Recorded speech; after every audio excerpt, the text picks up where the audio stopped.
Good morning, ladies and gentlemen. Welcome to the Information Day on Msc Reactions Postdoctoral Fellowships, which is organized by the Technology Center of the Czech Academy of Sciences together with Charles University. And due to the outbreak of pandemic COVID-19, it is held again in an online format. My name is Zuzana Čapková. I am MSc NCP working in the Technology Center of the Czech Academy of Sciences, and I will be the moderator of this info day and also the main speaker. Before opening this info day, I would like to kindly ask you to visit Slido and insert the code PF as Postdoctoral Fellowship 2021, and please answer three basic questions just to let us know what kind of knowledge we can expect from your side, so that we can adapt also the presentation and the information you will hear throughout the day. So you should also see on the screen the Slido website and the code PF 2021. Before starting my presentation, I would like to also say a few words about who are watching us today. So I would like to thank you for such a huge interest in participating. We had more than 280 registrations. So that's great news for us. And among you, there should be not only potential applicants who would like to apply to MSCA postdoctoral fellowships this year to the first call under Horizon Europe.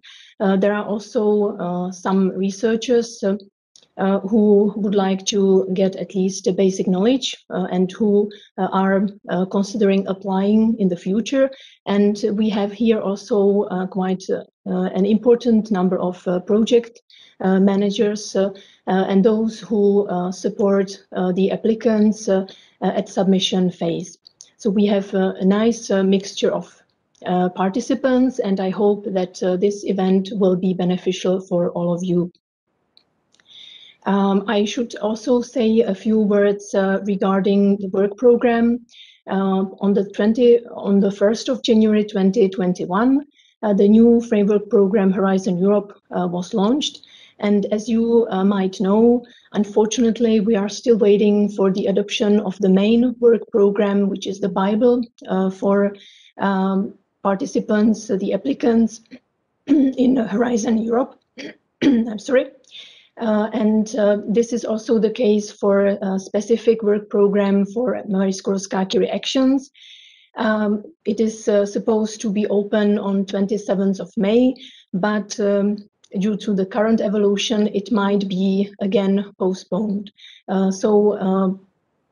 This info day was originally planned for the beginning of May, but due to this postponement, we had to also decide to postpone this event, and hopefully the work program will be soon adopted, and a very important document, so-called Guide for Applicants, will be also available on the Funding and Tender Opportunities portal, so that you can start submitting your proposals, and of course you will get more detailed information. So now I think we will have a couple of minutes to see your answers to the quiz. So I would like to ask my colleague Petra, who I would like to also warmly welcome here. She is my right hand. Petra, if you can please share our Slido, and we will wait maybe just a moment for your answers. I can see that there are 45 so far people who replied. So these are basic questions just to have an idea what kind of level of knowledge you have. I have to say from the very beginning that this info day will be very informative, so I apologize in advance if it will be too much information. But of course, the presentations will be at your disposal later on, so you can go through the slides after this event. We have prepared these three questions through Slido, and of course you will have also the opportunity to raise your questions throughout the whole event via this application, slido.com or sli.do, and the hashtag or the code stays the same, PF, as Postdoctoral Fellowship 2021. We are still waiting for more answers, for more reactions. Please don't be shy.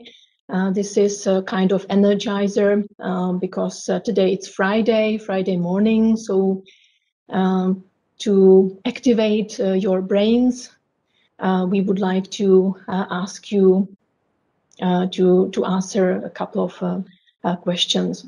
And of course, I will then show you the answers. So we have so far 56 replies, but according to my information, there are much more participants than 60. So we will wait for a moment and then I will give you the answers.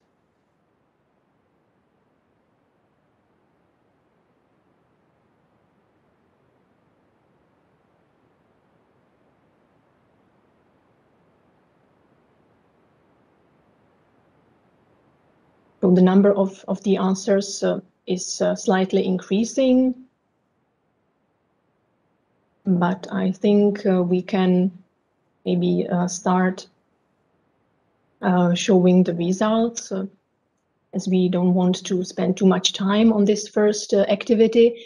So the first question was, how many grants did the Czech Republic receive in the last MSc IF Individual Fellowship call under Horizon 2020? And I can see that 43% answered 14, but the correct answer is the second one, 21. And it was 41% of you who have chosen this answer. For the rest of the numbers, so 14 is the success rate of the Czech Republic in the last call under Horizon 2020. It was nearly 15%, which was a great result for the Czech Republic compared to the previous calls. I will talk about it later on. And 8% it is the success rate in the call 2019. So next question, please. Are you eligible to apply in 2021 for MSc Postdoctoral Fellowships after 12 years spent in research? And I can see that 80% of our participants answered no. And this is the correct answer. We will also discuss this new eligibility criterion. This new eligibility condition was introduced due to the increasing number of applications received by the European Commission under Horizon 2020. So that's why under Horizon Europe, this type of action will focus on younger generation, and it will be limited to 8 years full-time experience in research. And I would also like to now move to the next question, number 3. Within MSc Postdoctoral Fellowships, can you carry out your research in the United States? And again, you answered correctly. The majority of you, which means 75% or 74 now, answered yes. And this is completely correct answer, because one of the funding schemes under postdoctoral fellowships, global fellowships, offers this possibility to spend 1 to 2 years outside Europe in so-called third countries, among them the United States. and that's why the answer is correct, yes. So thank you very much for this survey, for participating, and of course I can see that we have already some questions, so please feel free to ask the questions via Slido. Unfortunately, we cannot invite you to interact with us directly, but you can, without any difficulty, use this application, and we will check continuously whether there are any questions. So I hope I didn't forget anything important to say as introduction. And now let me share my presentation.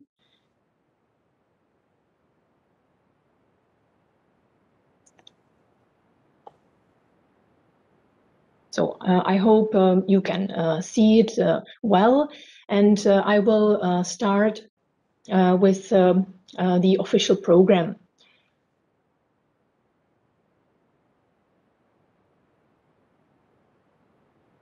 So what are the objectives of this information day?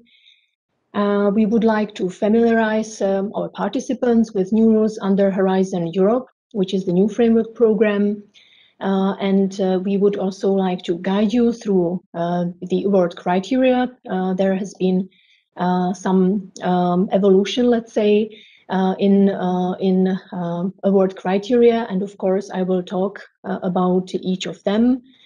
And also some novelties, and we would like to get the participants ready for proposal writing and also submission phase. I have already mentioned that I will be the main speaker as Marie Skłodowska-Curie Actions NCP National Contact Point, and later on my colleague Petra Fedorova, who is the former NCP for MSCA and expert, will join us and give some of the presentations. This is the agenda for today's information day. So the first part of this info day will be an introduction on MSCA postdoctoral fellowships. I would also like to a little bit summarize the previous call under H2020 and also our participation, the participation of the Czech Republic in these calls. Then we will concentrate on the structure of the proposal.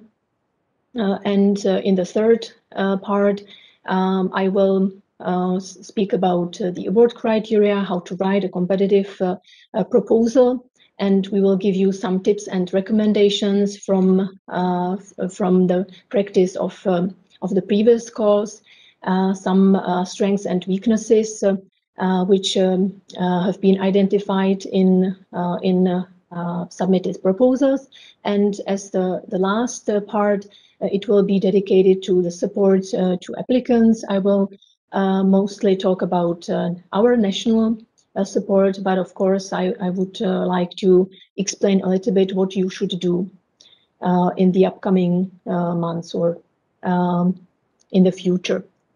So let's start with the introduction. And I would like to first of all talk about MSCA in Horizon Europe. Here you can see the architecture of the new framework program for 2021-2027.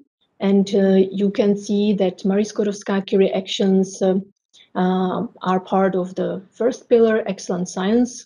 So there is no change compared to the previous Horizon 2020. And this means that the emphasis is again on excellence. It is the principal award criterion, the most important one, but those of you who are familiar a little bit with the system of evaluation under MSCA, you know that it's not the only criterion. We have also impact and implementation to be evaluated, but this scheme, MSCA supports researchers' mobility, training, and career development. This is the main objective of all types of actions under MSCA. Here you can see the budget allocated for the whole program period. For excellent science, it is 25 billion euros. And for Marie Skłodowska-Curie actions, the budget allocated for the whole period should be 6.6 billion euros, which is an increase compared to the previous framework program, where it was 6.2 billion euros. So hopefully it will be possible to fund more projects, quality projects submitted under MSCA calls. Before talking about MSc postdoctoral fellowships, you should also know some terminology we use. So there is no change in terms of participating countries. So we have EU member states, then associated countries, which means third countries which are party to an international agreement with the EU, and then those who didn't sign the agreement with the EU are so-called third countries, which is the rest of the world.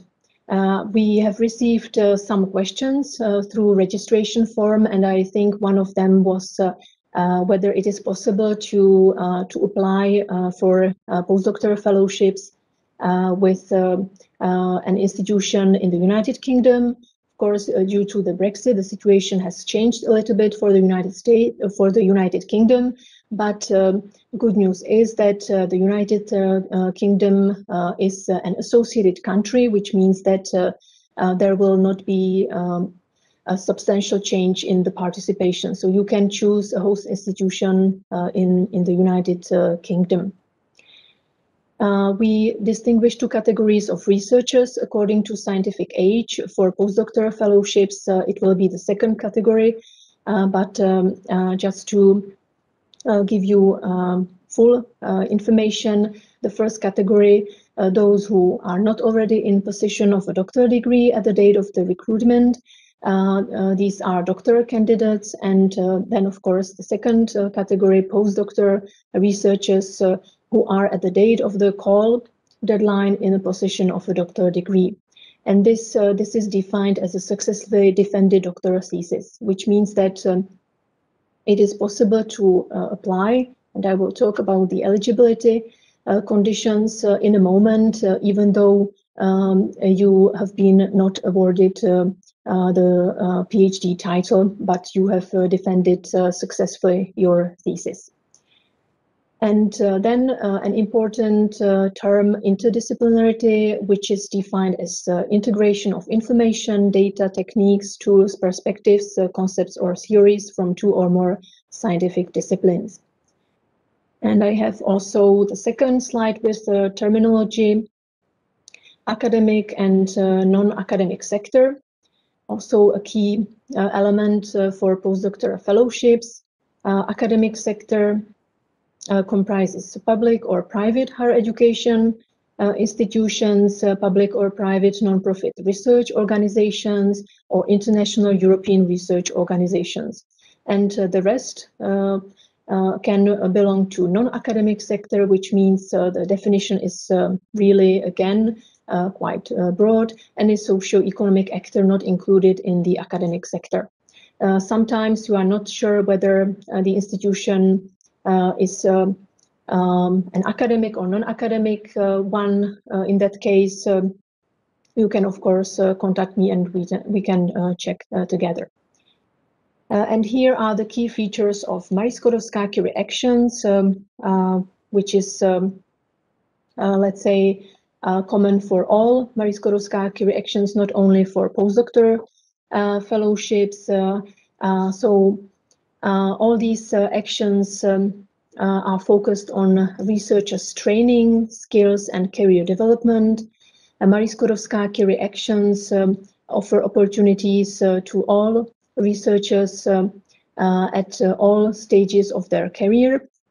Then there is so-called bottom-up approach, which means that you can choose the topic of your project excellent research is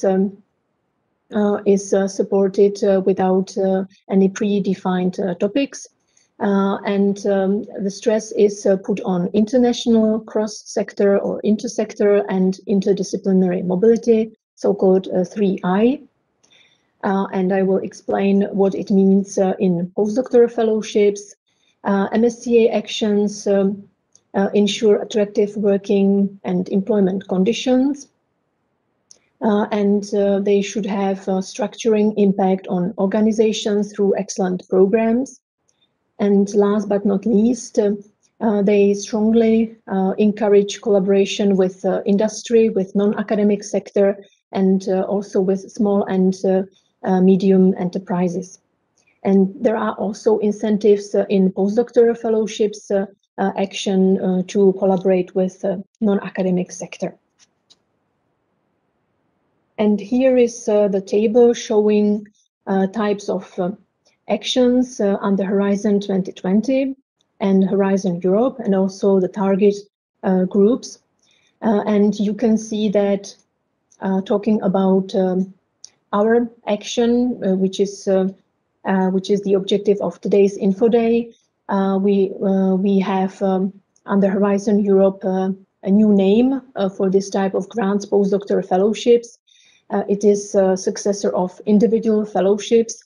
You can also see that the rest of the actions have been renamed, but even though some changes, sometimes let's say more important, in some cases less important, have been adopted in Horizon Europe, we can say that there was the incentive and also intention to simplify the rules and also harmonize the rules. So hopefully this will have a positive impact on the participation of Czech institutions, Czech researchers, or those who work in the Czech Republic in research. And you can see that the target group for postdoctoral fellowships are postdoctoral researchers, which means since Horizon Europe, you have to be awarded or you have to be in possession of a PhD title. You can see that, again, I would like to repeat the Slido code PF 2021. If you have any questions, please don't hesitate to ask via this application, but I will not now give you the floor. I will continue and I will then collect your questions after the next presentation or next section of my presentation, as it is a big presentation with more than 100 slides. So let's move to the next part of my presentation, which is lessons learned from MSc Individual Fellowships under Horizon 2020.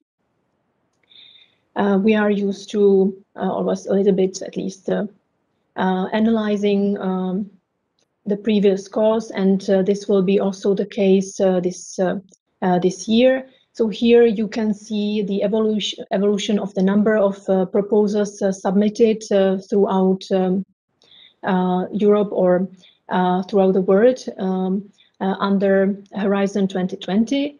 So you can see that every year, or mostly every year, there was an increase in the number of the applications submitted to individual fellowships call.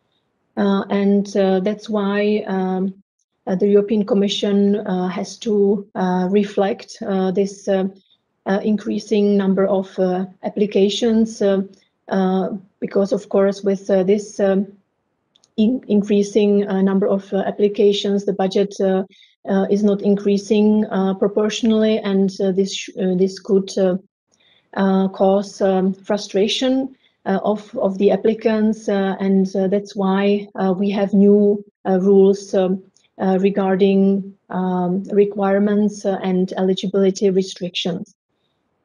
For the overall results in 2022, there were, 2020, so more than 11,000 proposals have been submitted, which is an increase in 17%. And finally, 1,630 applications out of 11,573 submitted proposals were proposed for funding. At this time, the number can also be different because this is the figure from the last program committee, and of course there can be some changes due to a budget which can mean that new projects can be additional projects can be funded. So finally, it can be more, and we will see the final numbers later on. So it can let's say evolve throughout this whole year. And the success rate was nearly 15%. For the Czech Republic, our results in the last call 2020, you have known already. So from the quiz that 21 projects were proposed for funding, and 142 proposals were submitted. It is also a slight increase in the number of submitted proposals by Czech institutions. In this place, I should explain that this is quite complex. So we check and we observe always the number of the grants received by Czech institutions, even though, of course, these grants can be or the research can be carried out by nationals or by researchers of different nationalities due to mobility rule. So we follow the statistics not only for the Czech Republic, but also the statistics of the Czech researchers going abroad. But this is for Czech institutions or the projects where the researchers have chosen the Czech Republic as the country of their host institution. And our success rate was similar to the total success rate for the call. So it was nearly 15%, which was really a very good success compared to, for example, 2019, the previous call, and also the first calls under Horizon 2020. So hopefully it will stay the same, or maybe the success rate will even increase in Horizon Europe for the Czech Republic. So of course we will do our best to support the applicants and Czech host institutions. Here you can see so-called cutoff scores, which means the minimum score you needed to be proposed for funding. And what you can see here is that the competition was really tough, and in the majority of panels, it was necessary to receive at least 90% or even more to get the financial support. And this was also one of the factors which decided to change under Horizon Europe the eligibility criteria. Of course, you will have the presentation at your disposal, and the link is active, so you can after this info day a little bit analyze these results. And let's talk a little bit about Czech participation, summarize our participation under Horizon 2020. I have prepared a couple of tables. The first table shows the the evolution of the funded projects, number of funded projects per call. So you can see that in the last call we received the biggest number of the grants, and hopefully this trend will not change under Horizon Europe. Here you can see also the distribution in terms of types of fellowships. We will talk about it in a moment, but what you can see is that the majority of the fellowships are European fellowship standard fellowships, but there were also 7 projects as reintegration fellowships, the same number global fellowships, and only 1 successful application into career restart panel. These specific panels will not be kept under Horizon Europe, and I will talk about it again in a moment. Here you can also see the distribution into panels. You can see that 17 projects were funded in life sciences, which was the biggest number. What I would like to point out is the number of projects supported under social sciences and humanities. We had a great result in the last call under Horizon 2020, because six projects were supported from social sciences and humanities, and it also had a positive impact on the total number of funded projects, and hopefully there will be more successful applications in social sciences and humanities under Horizon Europe. And the last table is showing, let's say, the ranking list, or the number of grants obtained per institutions.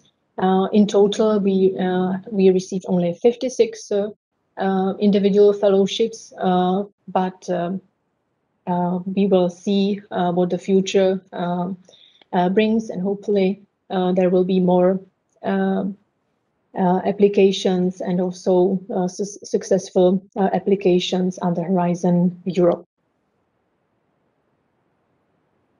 And last but not least, widening fellowships, type of grants which is based on the evaluation of the projects submitted under individual fellowships, where we were also successful. So there were 3 pilot calls at the end of Horizon 2020, and you can see that we received 3 or 7 projects out of, let's say, 35, 38, and in the last call, even 46 funded projects in total.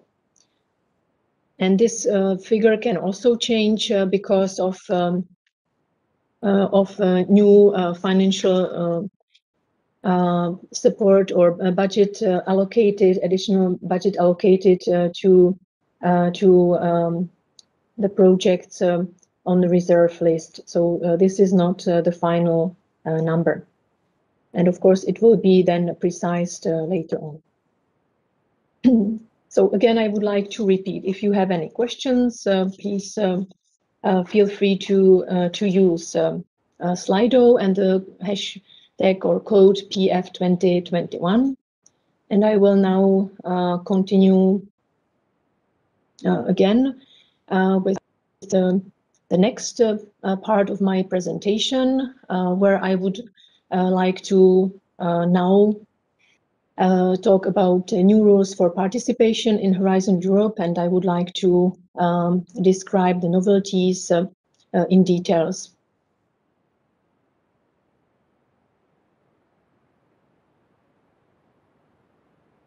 So what are the main objectives? The main objective is, of course, support excellence through research projects.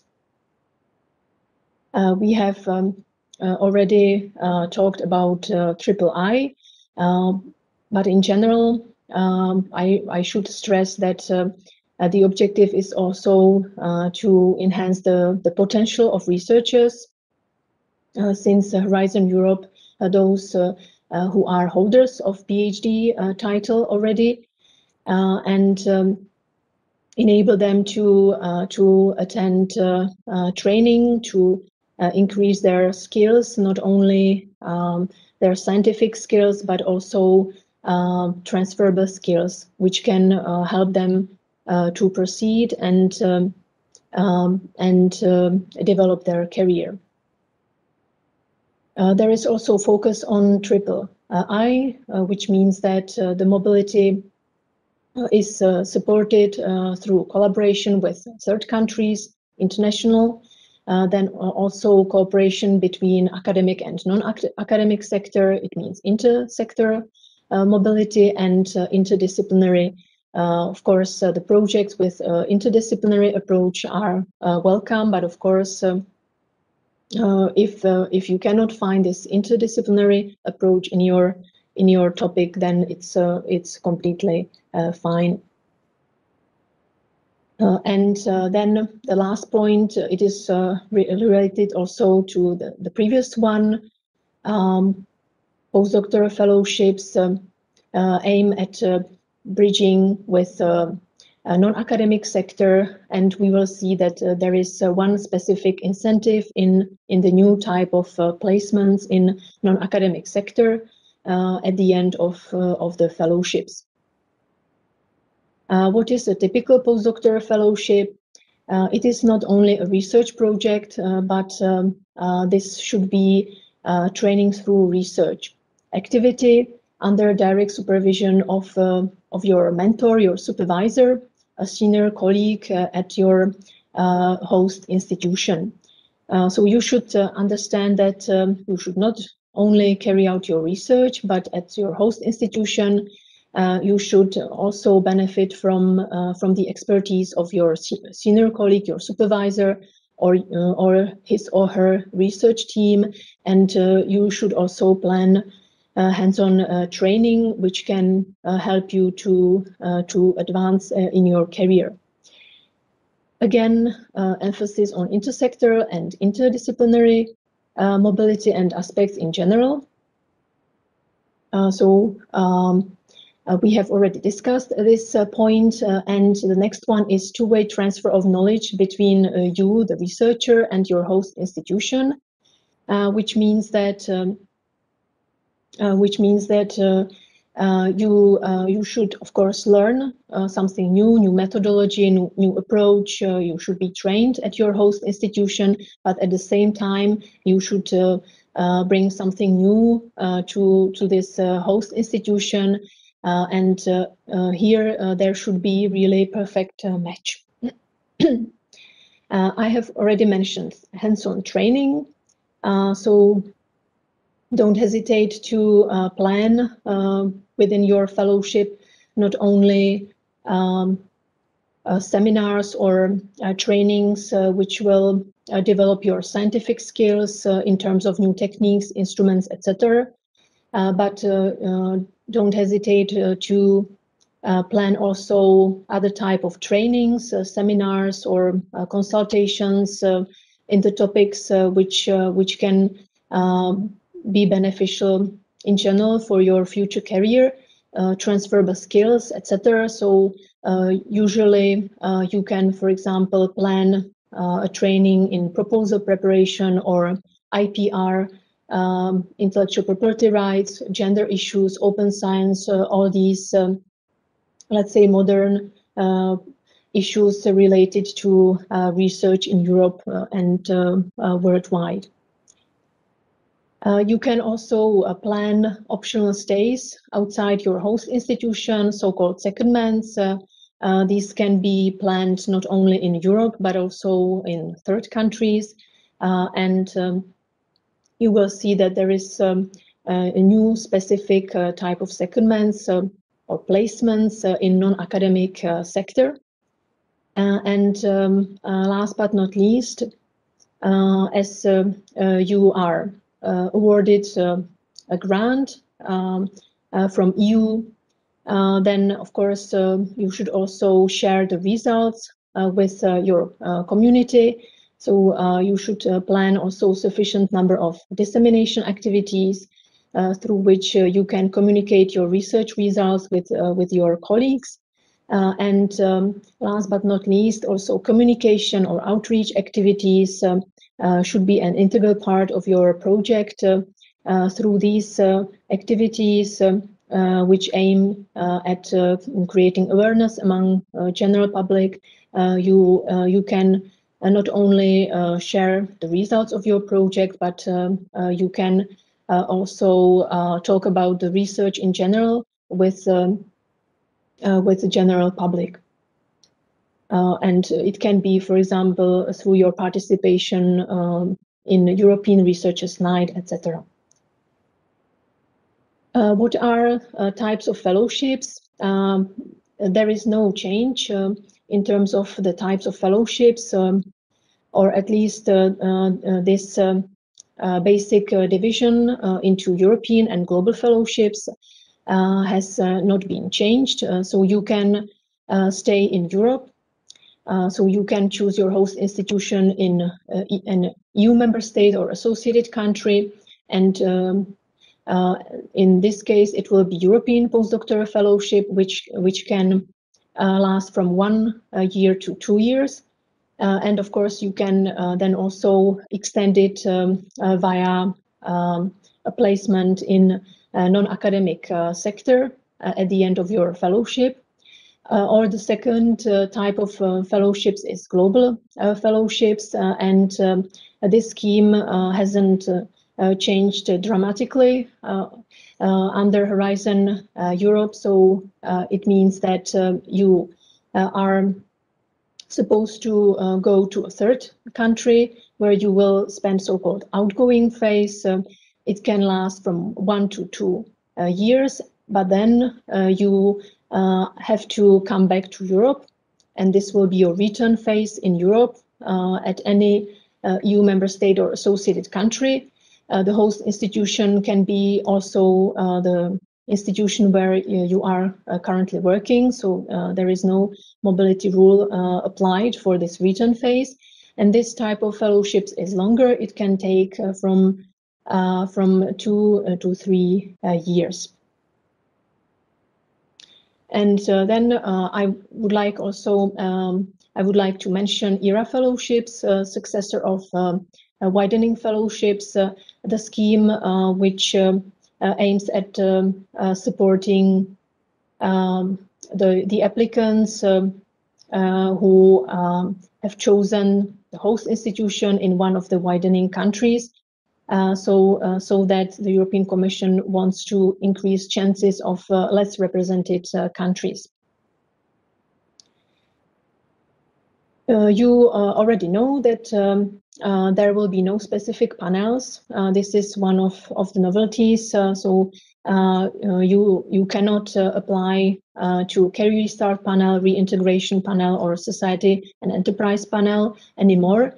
These three specific panels have been integrated into standard fellowships. There will be only 2 ranked lists in the evaluation process, but of course these categories of researchers will be constantly supported. So for those who would like to come back to research after career break, of course it will be possible to apply. In this regard, we are still waiting for more details, what the eligibility conditions will be in terms of career breaks. But what is clear, you should, if this is your case, you should well explain in the impact criterion your reasons why you want to come back to research, and why you want to be why you want to continue your career in research. For reintegration panel, as you know, there will be no specific panel you can apply to, but of course, those who want to come back to Europe, which means to an EU member state or associated country from a third country, are encouraged and welcome to apply. And there is one rule saying that those who want to reintegrate from a third country, they have to move directly from this country within the last 12 months before the call deadline. So this is for the reintegration, and for a society and enterprise panel. Of course, if you prefer, you can choose your host institution from a non-academic sector. This is again welcome, and we will see whether in the guide for applicants there will be more details related to this. What are the research areas and participating organizations? So you can choose any topic you are interested in. So there is no predefined topic. And newly under Horizon Europe, also the areas of research covered by Euratom program are or can be applied. And you have to again select one of the areas or panels in your proposal, scientific panels, and this is without any change.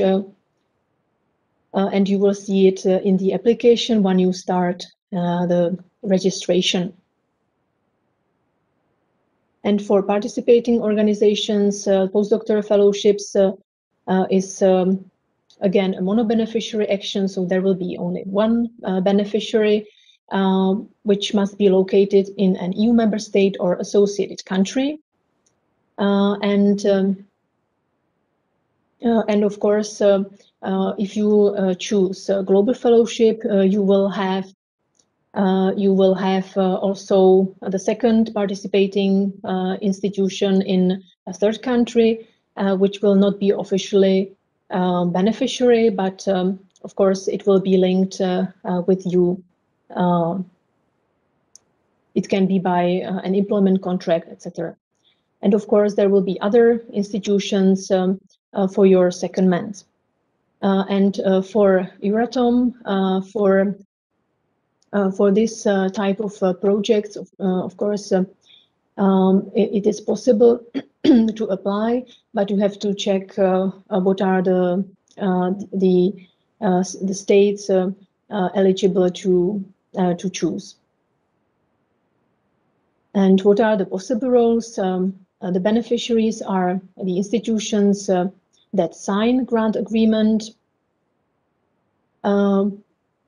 whereas so-called associated partners, it means the institutions where you spend your outgoing phase within the global fellowship, or the institutions where you go for a secondment, do not sign the grant agreement.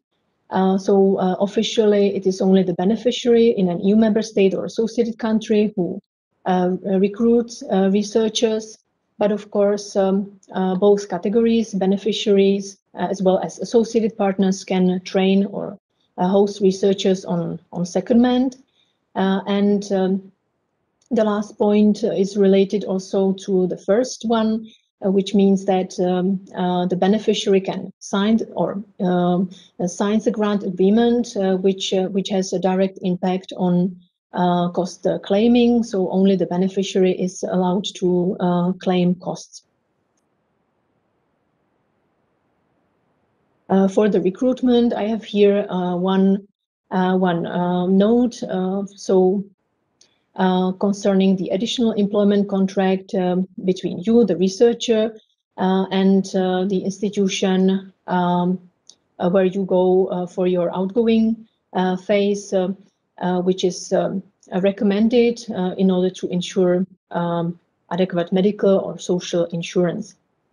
And I have here also other remarks concerning letter of commitment. It used to be necessary only for those who choose global fellowships, and this hasn't changed, which means for the associated partner hosting the outgoing phase in global fellowship, you will need the letter of commitment from this institution, and newly it will be also required for the institution in case you choose the additional placement in the non-academic sector. So for this type of placement, at the end of your fellowship, you will also have to receive a letter of commitment.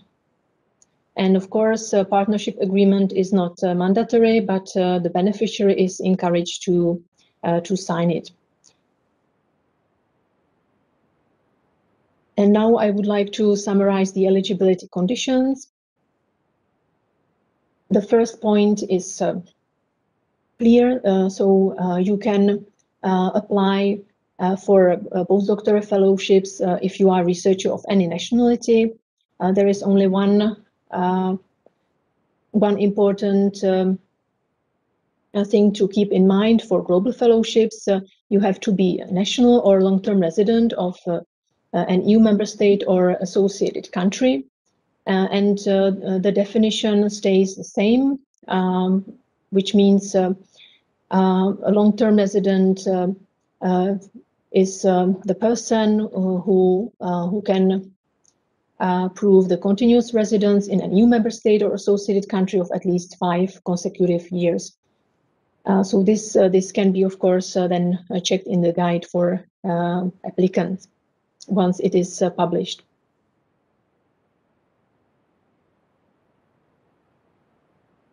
The second point has been already discussed, and it is a new point in the eligibility conditions. You have to be in possession of PhD at the call deadline, and this is defined as successfully defended a doctoral thesis. The third point, also a novelty, and it is a limited number of research experience years spent in research after your PhD, and this is limited to 8 years. So only those who can prove maximum of 8 years in research after their PhD degree are eligible to apply, with exceptions such as career breaks or work outside research, or researchers who spent their career outside Europe and want to reintegrate into European research. So this is, I would say, one of the major novelties which can complicate your participation. So first thing is 8 years research experience, and another thing is, or very important thing is full-time. I haven't mentioned it here, but it must be full-time commitment, which means that this period can be extended if you were not employed full-time, but as part-time, for example, then this has to be checked. And of course, we can check it together individually. And then we have the mobility rule, which hasn't changed, and it says that you can choose the host institution in the country where you haven't spent more than 12 months in the last 3 years before the call deadline. And the spent means that you haven't resided there or carried out the main activity. So you didn't work or study in this country for more than 1 year in the last 3 years before the call deadline. And this mobility rule applies for European postdoctoral fellowships and for outgoing phase of global fellowships, which means that for your return phase, you can choose the host institution in the country where you spent more than 12 months in the last 3 years. Again, part-time commitment is possible. Minimum is 50% of your working time, but this can be requested additionally, which means that during the implementation, it has to be, or it is subject to the approval of the REA. When preparing your proposal, you should plan it for the full-time commitment. And your reasons can be, again, personal or family reasons, but also professional ones, such as another grant, etc. I would like to also come back to the 8 years research experience after PhD, so it must be full-time. And you know that there can be some exceptions, career breaks such as maternity. So you can ask for extension of this eligibility period, and this is for each child born within this eligibility period of 8 years. You can ask for the extension of 18 months, which will be deducted from your full-time experience in research. And if you spend on your maternity leave more than 18 months, you can also ask for longer extension.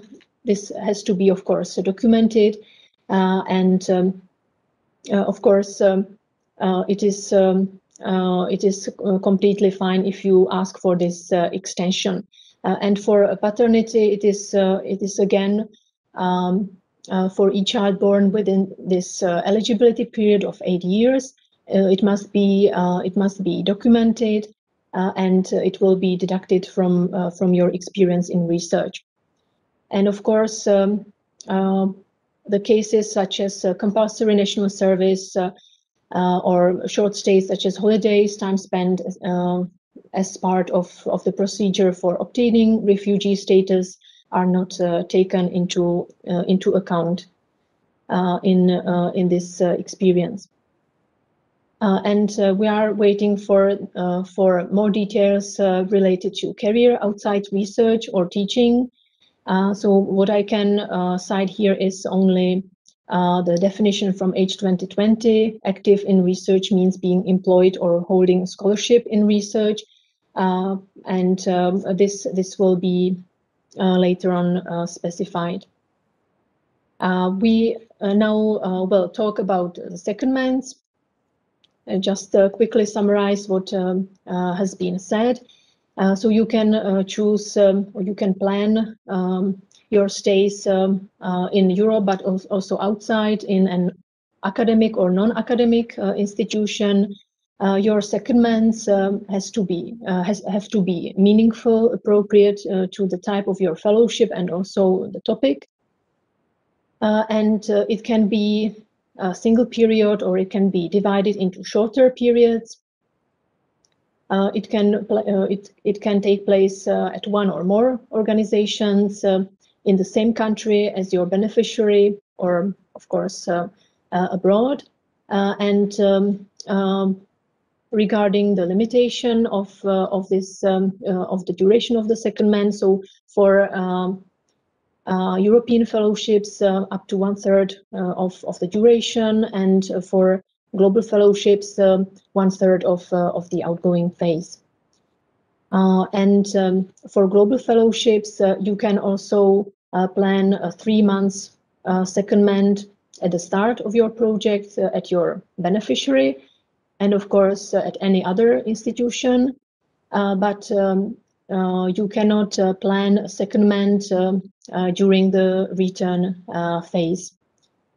So you have to spend for 1 year. You have to spend the rest of your fellowship in the country of your beneficiary or at your host institution.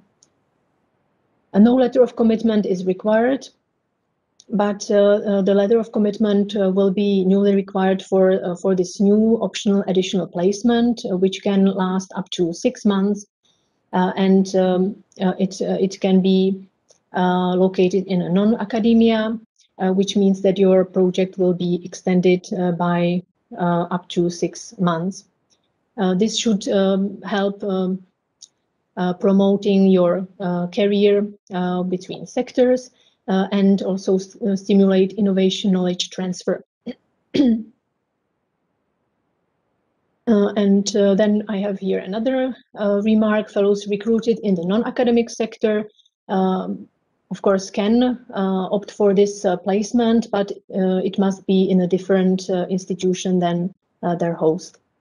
It must be an integral part of your proposal. You should clearly explain the added value, because this specific placement will be evaluated, and it has to make, or it must be meaningful in your project, and you will need a letter of commitment from this institution.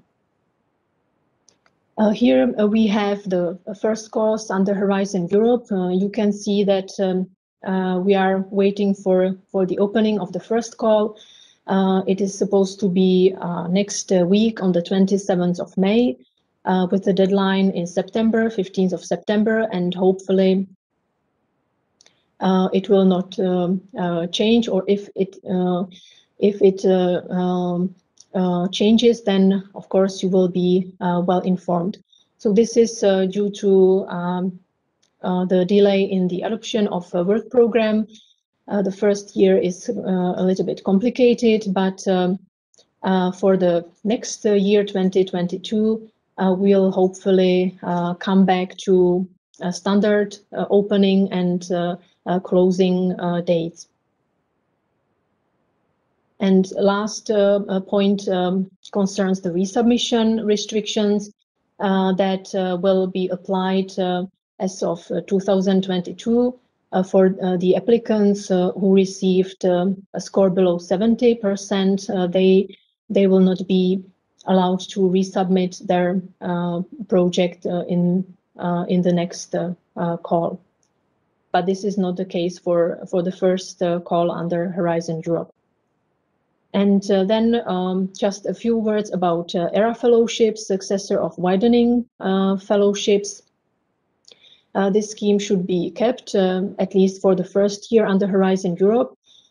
Here you can see the widening countries, or the number of these countries under this category has slightly changed. Also, you can see that we have newly Greece, and we have also newly integrated outermost regions of France, Portugal, and Spain.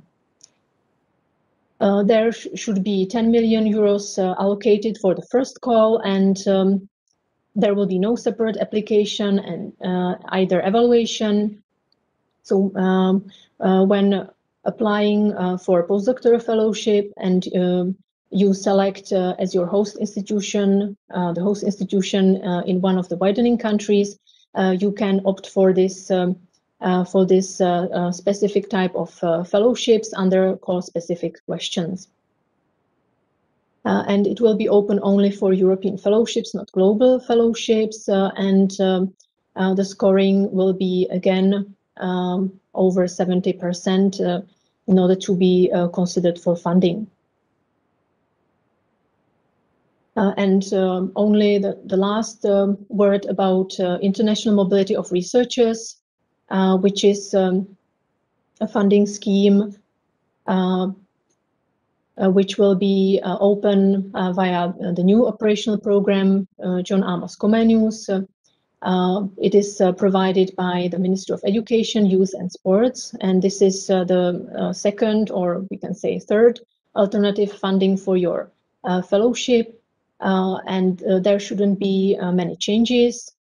So those who obtain at least 70% but were not proposed for funding due to the budget lag under MSCA will be eligible to apply for this grant within international mobility of researchers.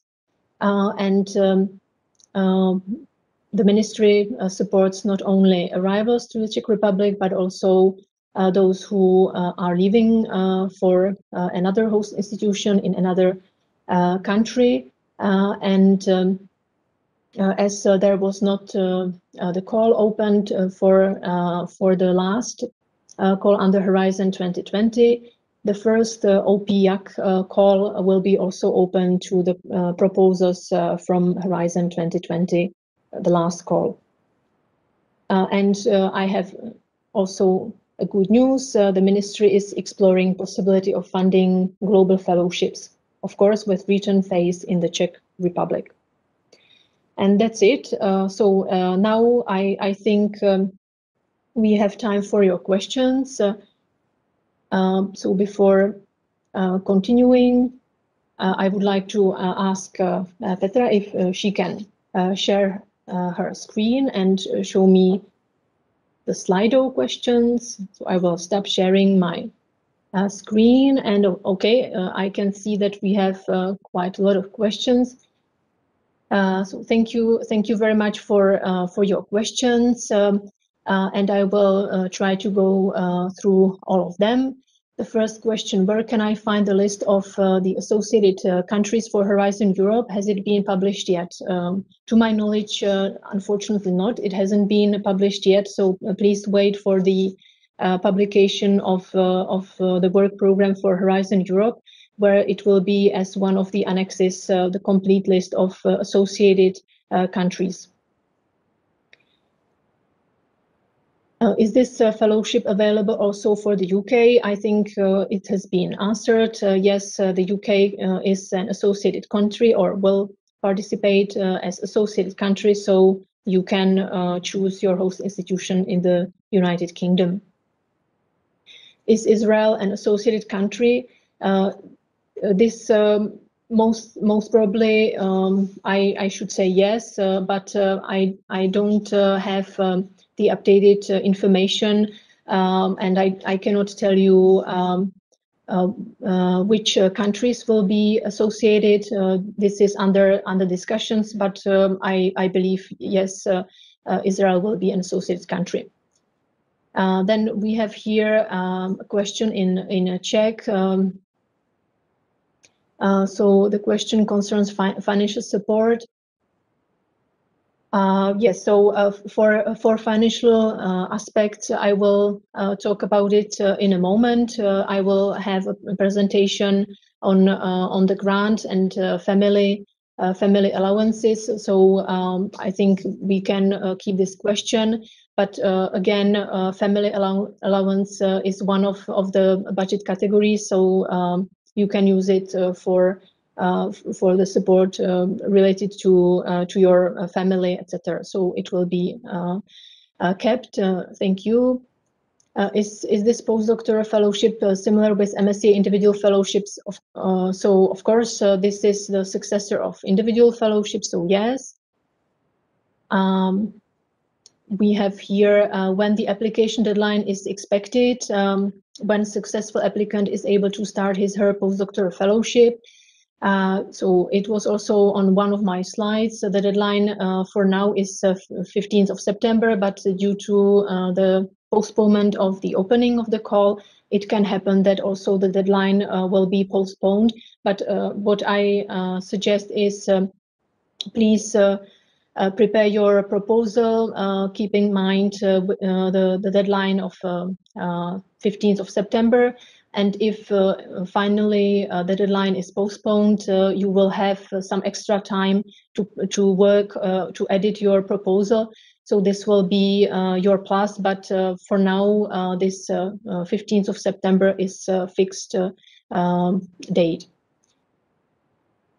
And there was the second part of the question, and I think it was when you will be allowed to start your project implementation. This will be also specified in the guide for applicants, but I assume that the results will be announced at the beginning of the next year, which means if we keep the same calendar, it will be at the beginning of February, and then from March it will be the period of a grant agreement preparation, and then you will be allowed to start once your grant agreement is signed.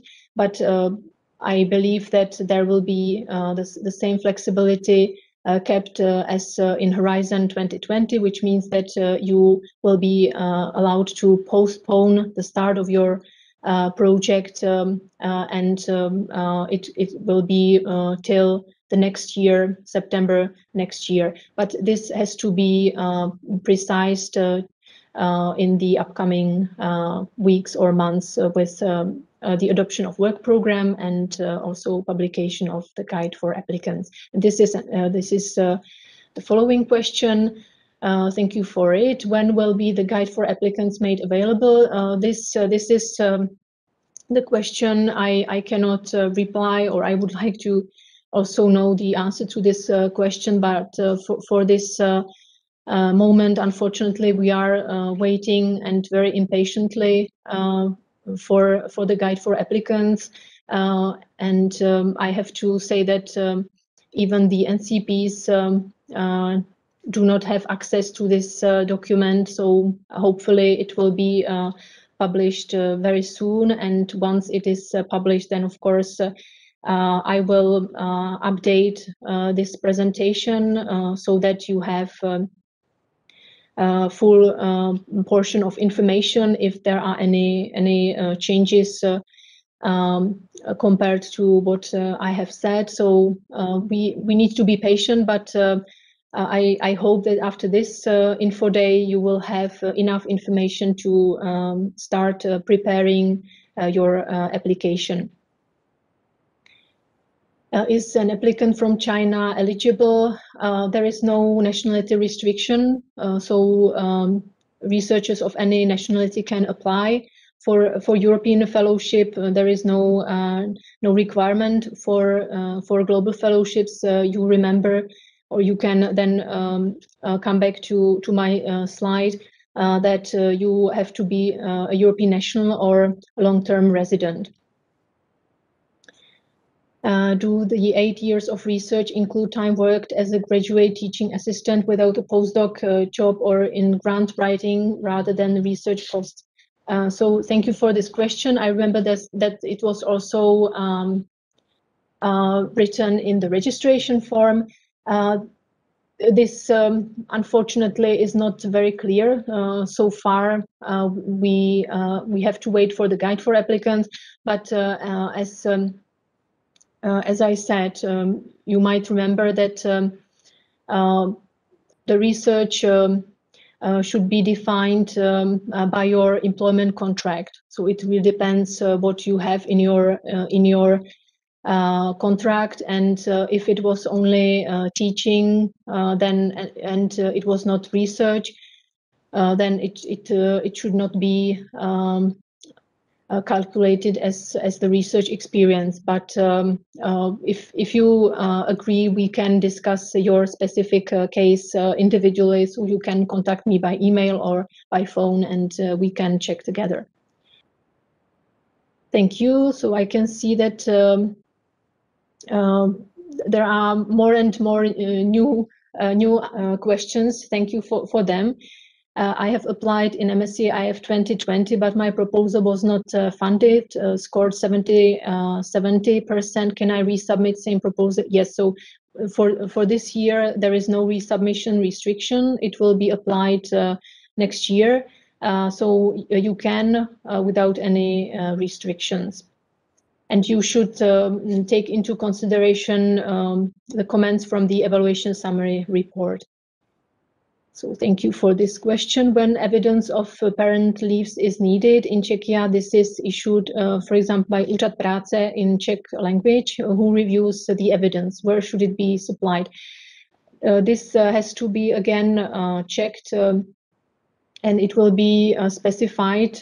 We have been reassured in the guide for applicants what type of documents, but I think a very similar approach will be adopted as for ERC grants. So I think the document from the Labour Office should be sufficient, but we will see I think it will be clear in the upcoming weeks, and also once the call is open and we can download the application, we will see in the administrative part how it will be evidence or how it will be documented. So unfortunately, this I cannot give you a better answer.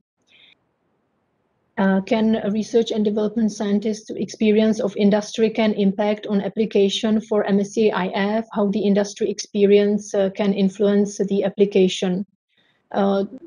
This is not easy to answer. Or of course, if you have experience in industry, this can be an advantage. It depends on the topic of your proposal. So if you demonstrate that that you have experience in industry, you want to continue, you want to choose, for example, your host institution outside academia, in non-academia, then this will be, I would say, encouraged, or it can be a very good proposal. So this is kind of general question, and I think I will stay with this general answer, and I will move. When applying the scholarship, do I need to already work in the host institute? No, it can happen that you move to a country, for example, to Czech Republic, and you receive here a scholarship or a short period granted, and then you need to find funding, and MSCA postdoctoral fellowship can be a good option for you, because of course, if you are in compliance with the mobility rule, so you don't spend more than 1 year in the last 3 years in this country, then you can choose this host institution in the country where you are currently located. But at the same time, you can choose a host institution in the country where you are not currently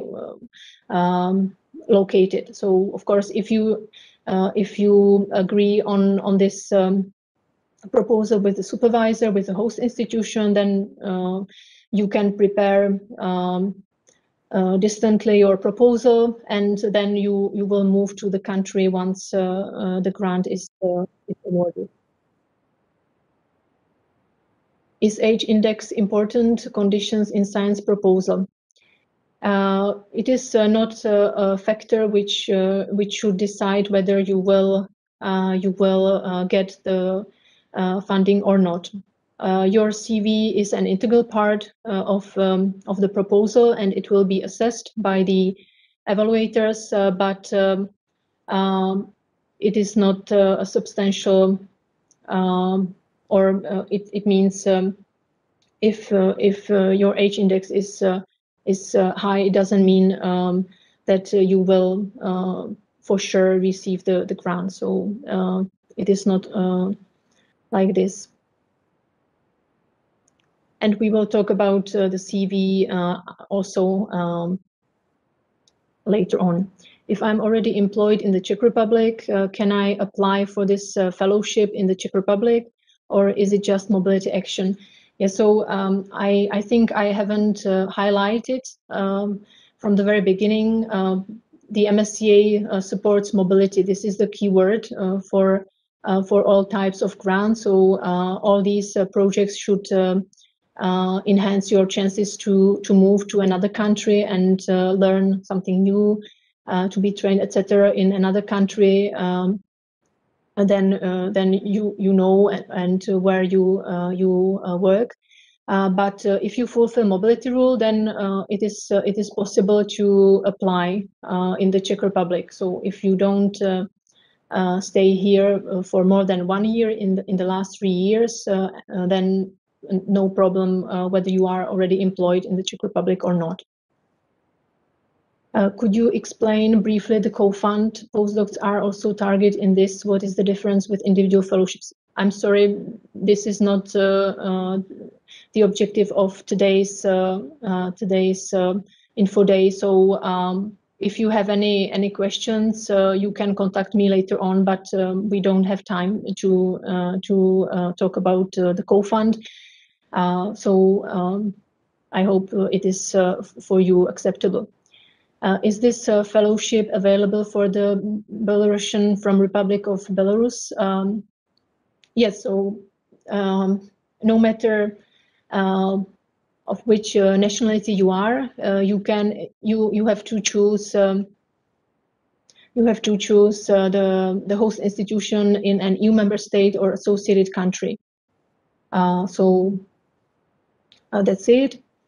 How long does the preparation of the application take? It depends, of course, so I cannot tell you, but I recommend, I strongly recommend to start preparing your proposal right now. Keep in mind the deadline, which is approaching 15th of September. So if you start right now, the first thing, of course, you need to choose the right host institution. You need to be in contact with your supervisor. And if you start in May or in June, then you will have time to prepare a good proposal. How much lower is the threshold for widening fellowships? I don't have this concrete information. I don't remember it, but it was not very different from threshold or cutoff scores for standard MSCA.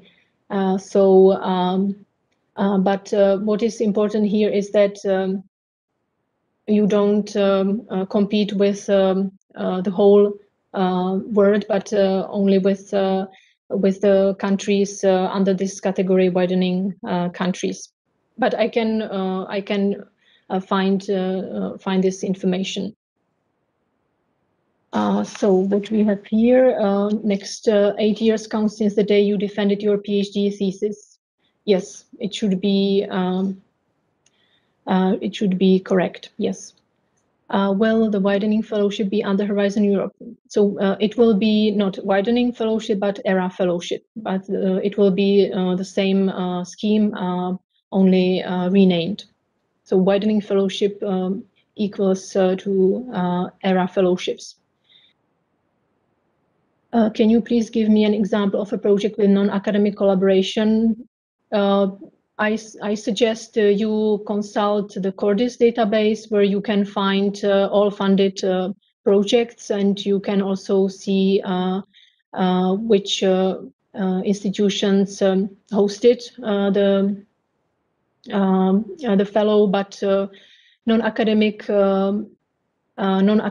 host institution can be a company, or it can be any institution under this sector where you can carry out your research. So you will again need a supervisor agreement with the host institution, and unfortunately in the Czech Republic we don't have any proposal funded through Society and Enterprise Panel, but I know that, for example, in Austria, there are some good examples.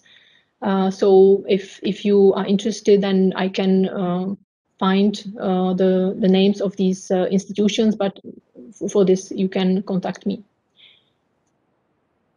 How much financial support will be awarded for MSCA Individual Fellowship this year to individual? How much financial support will be given with spouse? So this will be discussed in a moment. Please wait for the next presentation.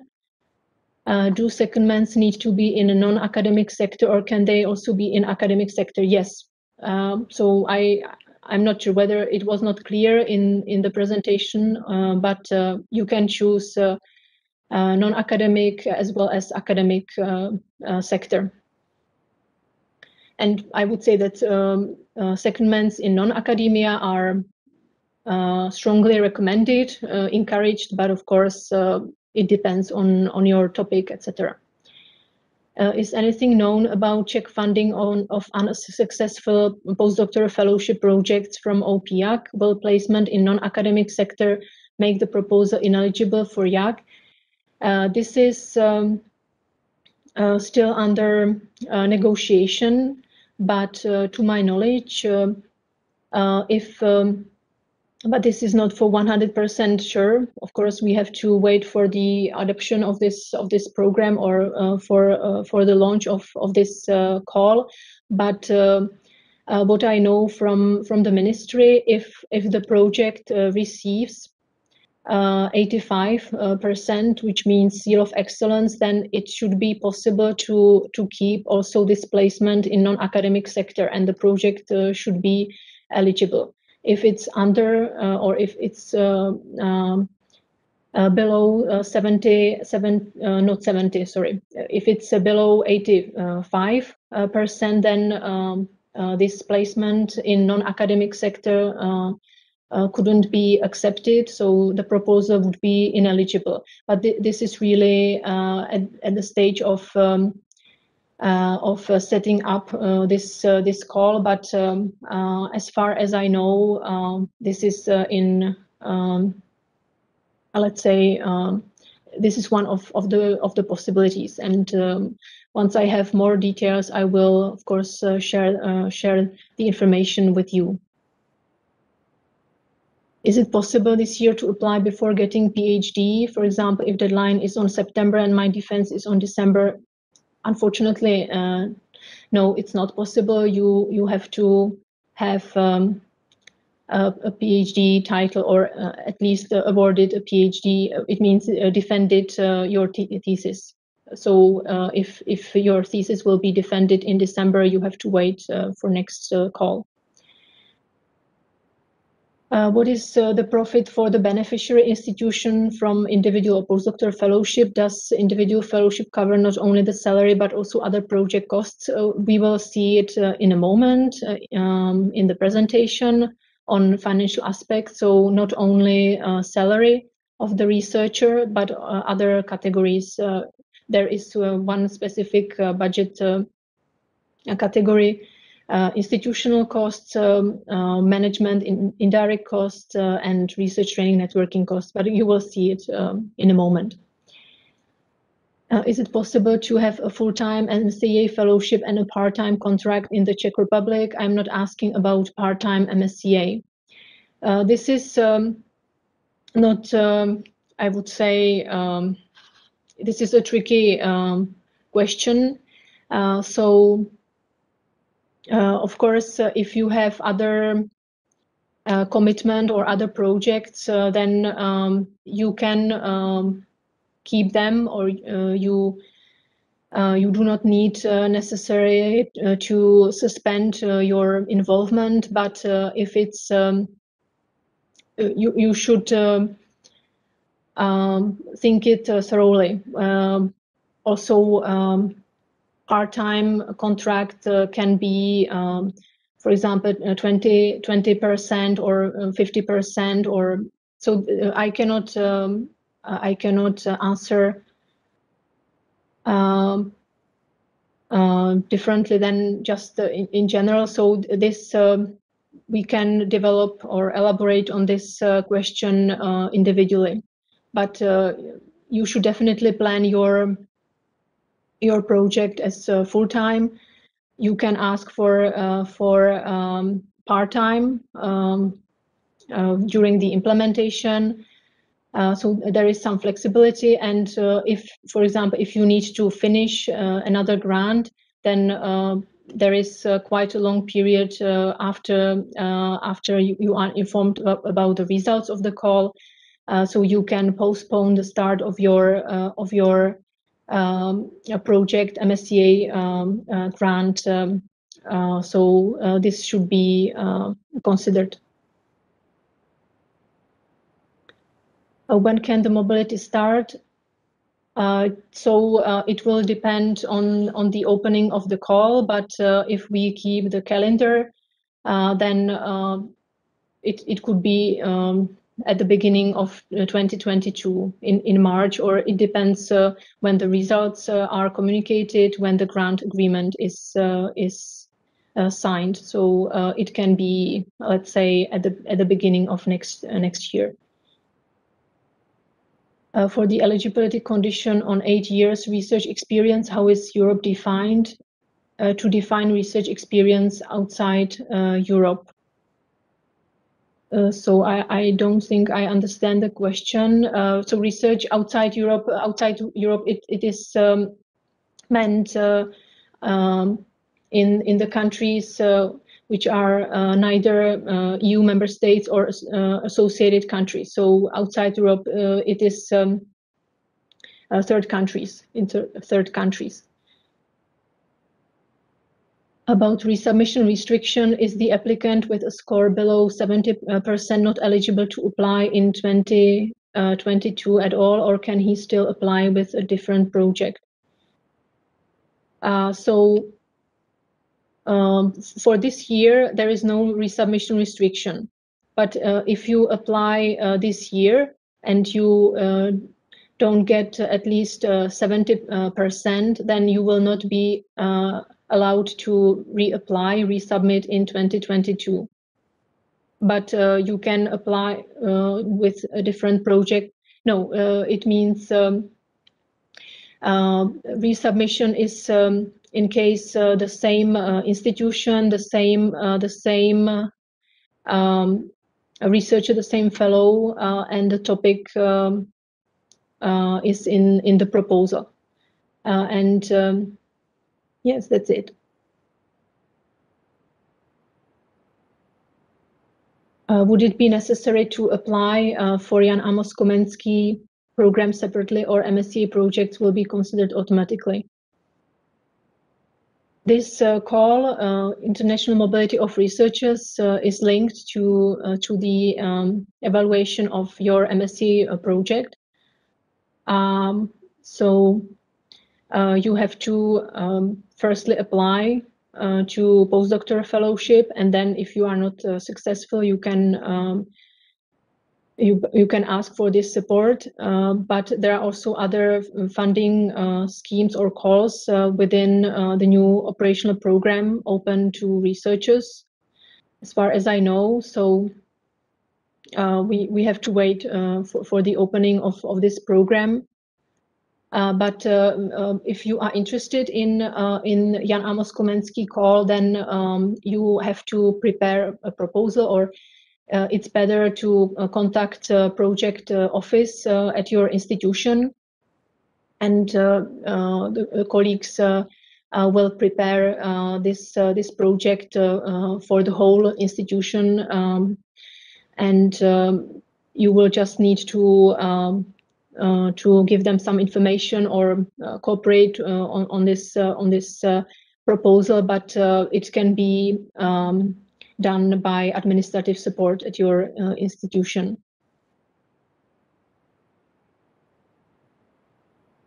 Can I go to the USA with individual fellowship? So we have answered this question. It was also one of the answers in the quiz. So for global fellowships, you can choose the USA. I am working in the Czech Republic. Can I still keep my job if I leave for individual fellowship? You need to discuss your return and the working conditions with your current institution. Of course, I assume that your current institution will be happy to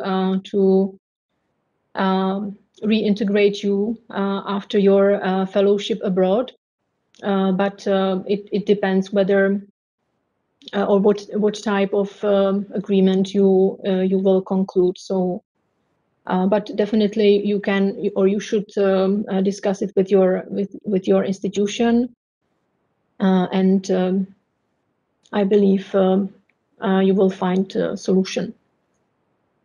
Does long distance Erasmus Plus stay because of COVID count into the 12 months limit in the country mobility rule?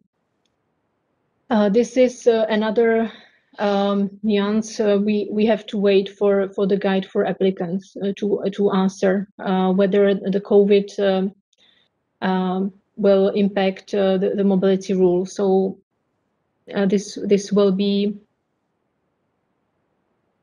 answered later on. Do you have some recommendation on how to fill an expression of interest to a university? This is,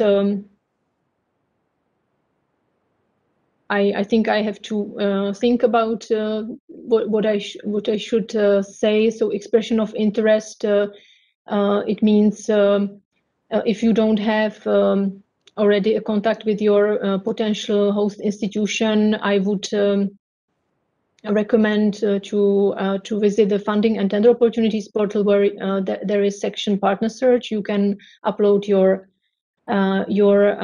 advertisement, let's say, or you can also visit your Access website, where there are also open calls for fellows. Certain institutions can apply or can publish their vacancies.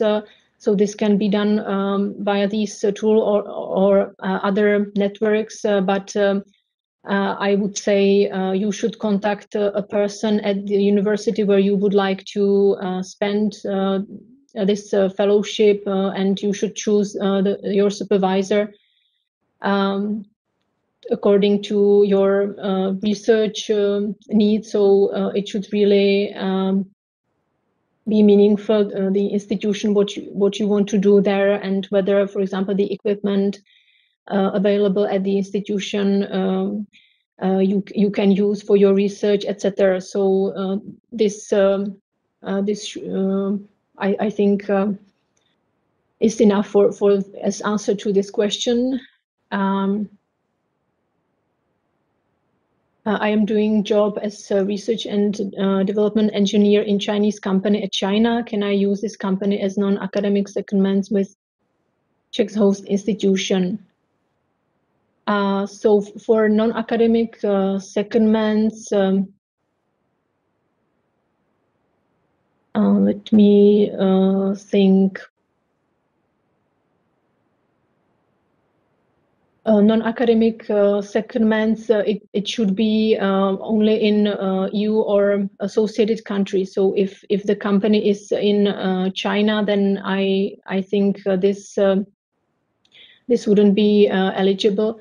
But we will see in the guide for applicants, because now I am thinking that in the work program, in the draft, it's not very clear. So this can be also double checked, so you can contact me. Okay, so I think we will now keep the rest of the questions for later discussion or Q&A session, and because there are so many questions, and of course we have to also follow our agenda. So I will now move to the financial aspects, and then we will have a break. So I will again continue sharing my screen. I hope you can see it well. And for the budget structure, this should be clear and also hopefully short. So you will ask for 100% reimbursement, and so you will get the grant, which should cover 100% of your costs, and the amount will be automatically calculated by the European Commission in the administrative form based on the duration of your fellowship, which means that all you need to do is to only fill in the number of the months you want to spend on your fellowship. And we adopted simplified model for financing based on unit contributions. You will see it in a moment in the table. What is this unit? It is so-called person months, which is one person working for 1 month full-time commitment. Here is a table showing contributions. It was one of the answers, one of the questions. So we distinguish contributions for the recruited researcher, and these has to be incurred fully. This can be living allowance, mobility allowance, family allowance, long-term allowance, and special needs allowance. I will talk about them in a moment. And then the second type of contribution is institutional unit contribution. And here we have two subcategories: research, training, and networking contributions, and management and indirect costs. For the contributions for recruited researchers, so you will obtain these types of allowance. Living allowance, this can be lower. It is dependent on the country correction coefficient, which is applied. Then mobility allowance and family allowance, there is a novelty. So you can ask for this family allowance also during the implementation.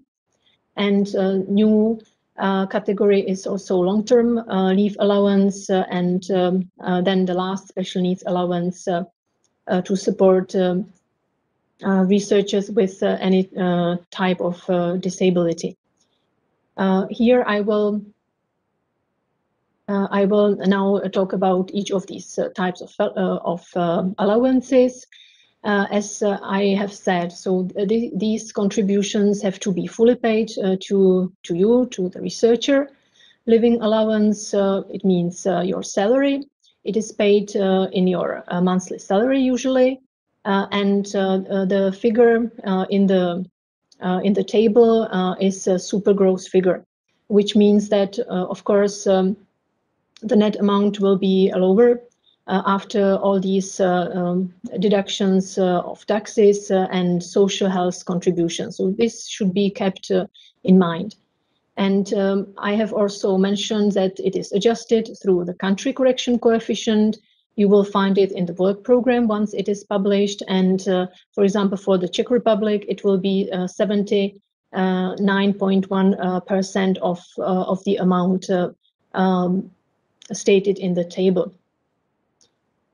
And for global fellowships, there will be two country correction coefficients. For outgoing phase, of course, it will be according to the country of your institution. For return phase, the country correction coefficient of the beneficiary will be applied.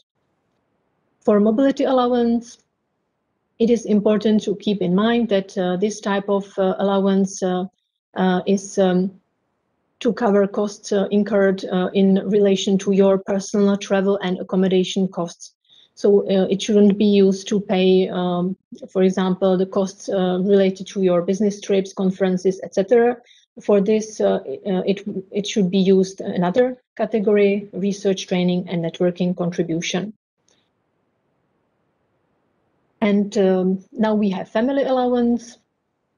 It is applicable to researchers with a family. It means persons linked to the researcher by marriage or equivalent to marriage, or those researchers who have dependent children. And newly, it is possible to ask for this type of support, even if your parental status changes during the duration of the project. And we have also a new category of long-term leave allowance, which should help the beneficiary to pay the obligations related to your longer leave, such as maternity, paternity, or parental sick or special leave, longer than 30 consecutive days. And then the last category under contributions for recruited researchers, special needs allowance, which is an additional cost category to support staff members, not only researchers, in other projects with disabilities, which means any physical, mental, intellectual, sensory impairments. And without this special needs allowance, their participation would not be possible or would be hardly possible. We have here predefined categories, and we will see in the previous framework program, the European Commission, REA, always opened specific call for this type of allowances. I believe that the same procedure will be kept. So the beneficiaries will be informed once the call is open, and you can apply for this special need allowance. And now let's move to the second type of contributions, institutional unit contributions, where we have RTN, research, training and networking contributions, and management and indirect costs. These unit contributions depend on the eligibility of researchers' unit costs. So if the researcher is employed and fulfills the project, then you have or you are entitled to receive also institutional unit contributions. Talking about the first, research, training and networking costs, these should cover any activities related to career development of the researcher, research expenses such as conference fees, library fees, business trips, etc. And if there are any unused amounts, they can be also used for the benefit of the researcher, which means it can be used in your salary, increase your salary. And for the management and indirect costs, they should cover beneficiaries' additional costs in connection with your project. And the same rule as for RTN. So if there are any unused amounts, they can be used to increase the researcher's salary. And for global fellowships, it is also possible to redistribute these institutional costs among both host institutions.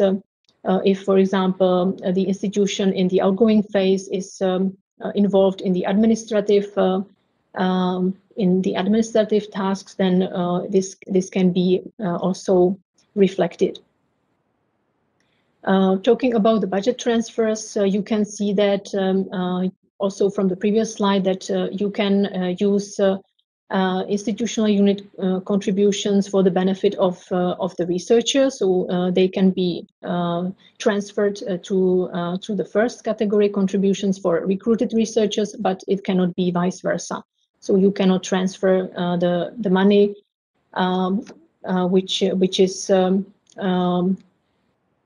supposed to be used for the benefit of the researcher. It means living, family allowance, mobility allowance, etc. Transfer to the institutional benefit.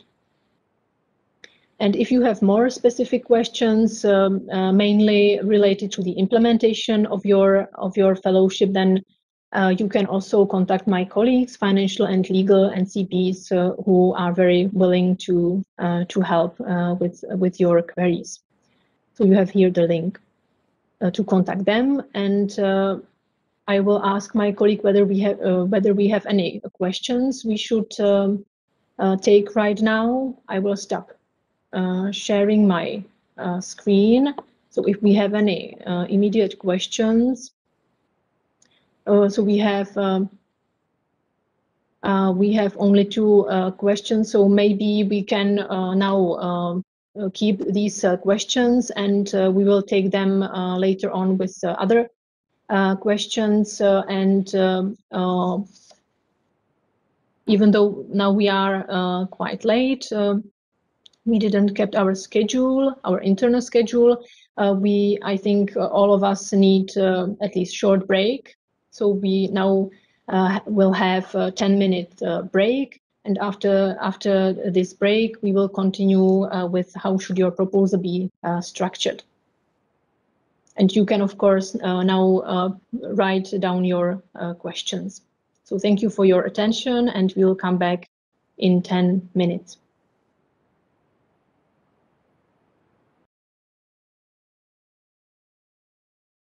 And I will continue in our marathon. I will share my presentation. Give me just a second. I hope you can see it. And I will, according to our program, continue with the second part of our agenda. How should your proposal be structured? So first part will concern proposal submission. For submitting your proposal, you will use Funding and Tender Opportunities portal, which is the main portal for applicants to the EU programs, and you will find the information, all relevant information on the call. Also, you can download supporting documents, and you can also find partner search offers, or you can also upload your partner search offer, and you can also find their dashboard, and also expert section where you are welcome to register to create your profile, and then you can become an evaluator to any EU programs. Of course, there cannot be conflict of interest, but I would recommend to visit this section expert, work as an expert. And in the section support, you will find, for example, contacts to NCPs in the whole world, etc. So this is the main link to this portal.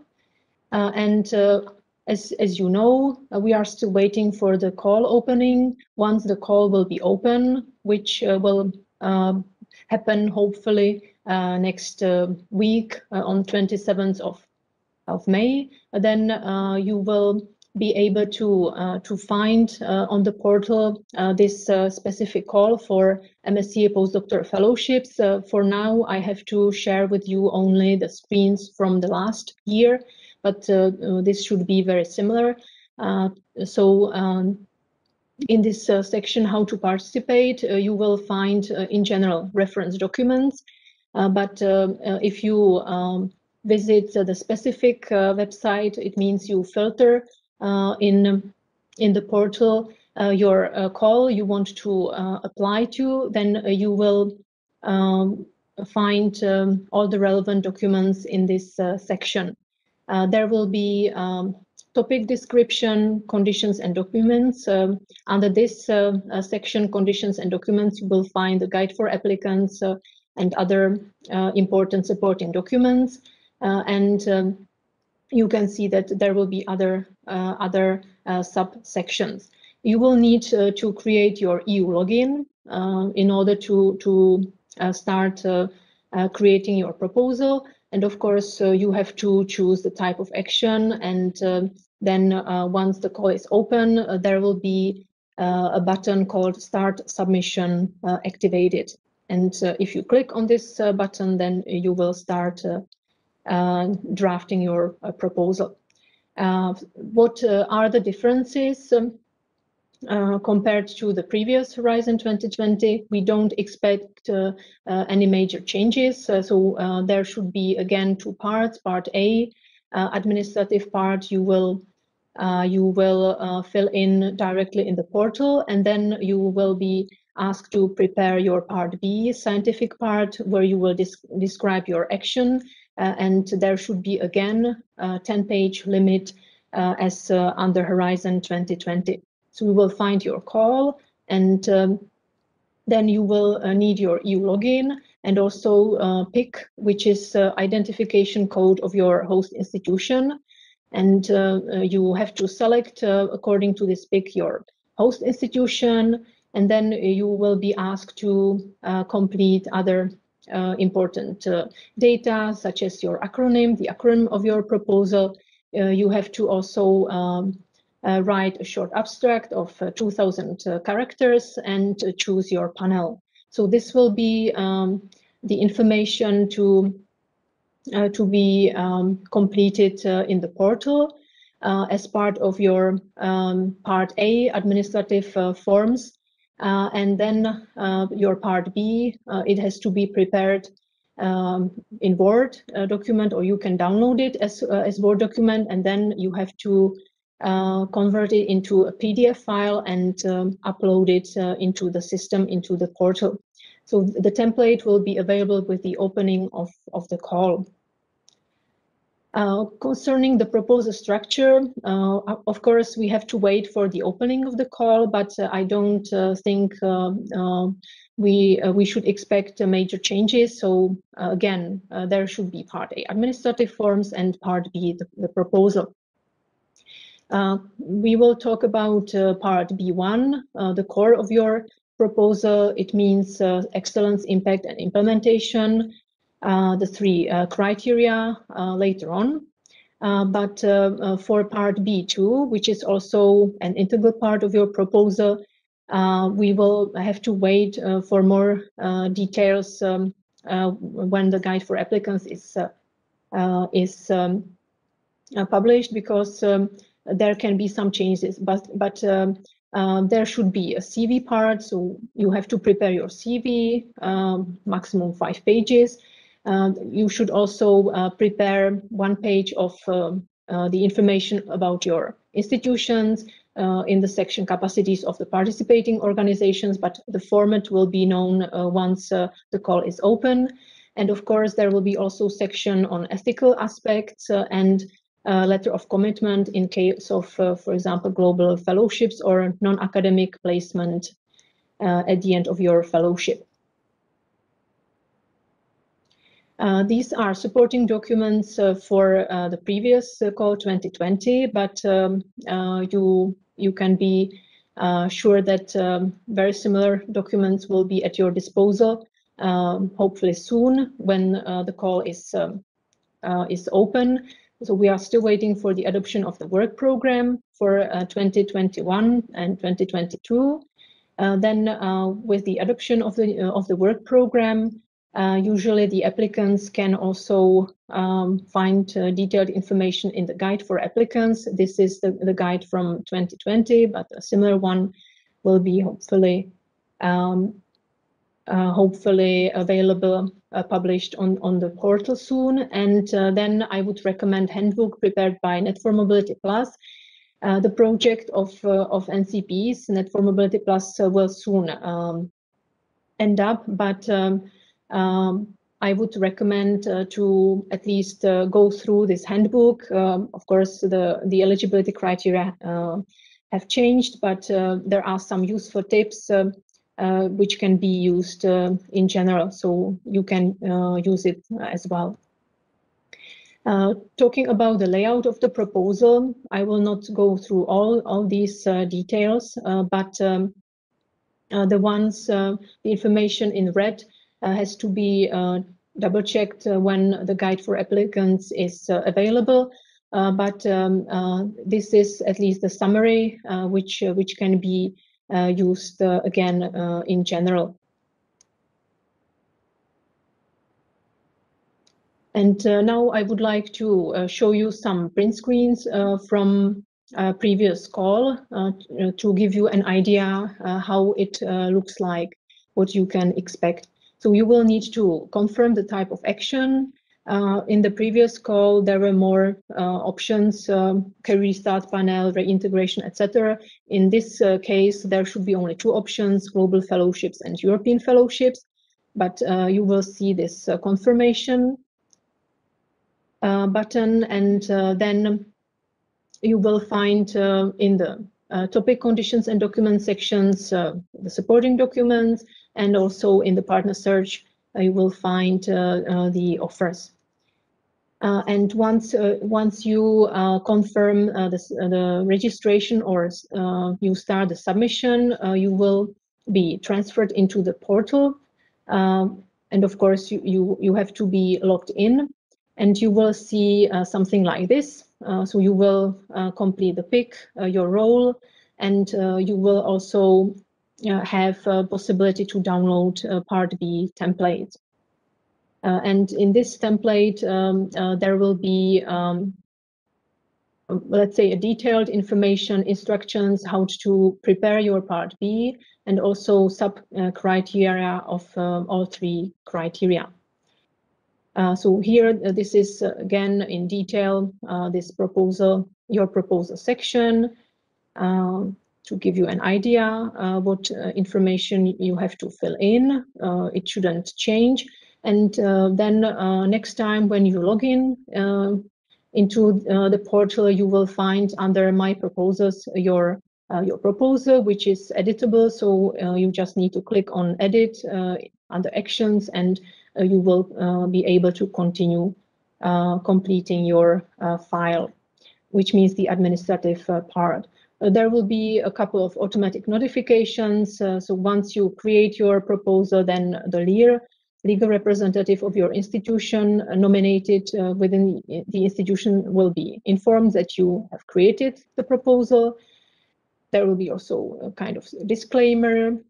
And here again, we are in this edit proposals forms part, where you can also find the history, and you will also see the place where you can upload your part B1 and B2. And then if you click on the proposal, you will see the content with several sections you have to complete within the administrative forms. And what is important, you don't forget to save the information you write in this part. What I would like to add in this part, of course, the information you fill in on the first page will be automatically filled in this application proposal, and then other information needs to be added, also descriptors, and thanks to the PIC code, you will see that not everything has to be manually filled in, but it will be already pre-filled. In the budget section, you will only need to write the number of months you want to spend on the fellowship, and based on these months, your grant will be calculated automatically. You will also encounter ethical part. So in this administrative part A, you will have to answer a couple of questions in order to identify or not an ethical issue in your proposal.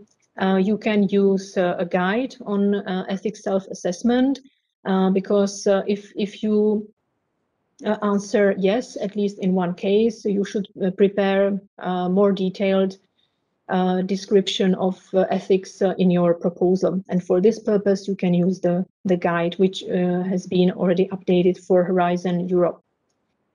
And then there will be a series of course-specific questions. One of them, if you choose the host institution in a widening country, there should be an option to be considered in the selection of widening or ERA fellowships, not widening, but under Horizon Europe it will be ERA fellowships.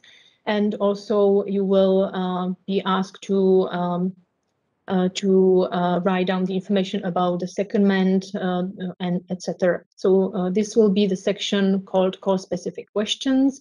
And at the final stage, you will do a validation test. And if there is any missing information, you will be alerted. And of course, there are some parts which are obligatory. Without them, you will not be able to submit your proposal. And then the last thing, if everything is ready, you upload your part B1 and B2. You need, as the final step, you need to submit your proposal by clicking on the submit button. Otherwise, of course, it will not be evaluated. So this is the last but very important step in this process.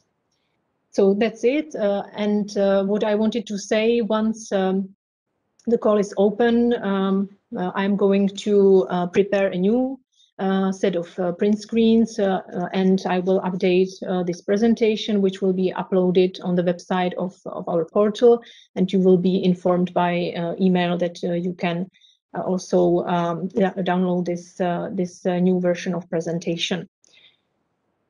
So if you have any questions, you can use Slido application. And now it's time to welcome here my colleague, Petra Fedorova, who is currently on maternity leave, but she works as expert especially in my events I organize, and she is a big help in this agenda, and she will be involved more and more in other activities.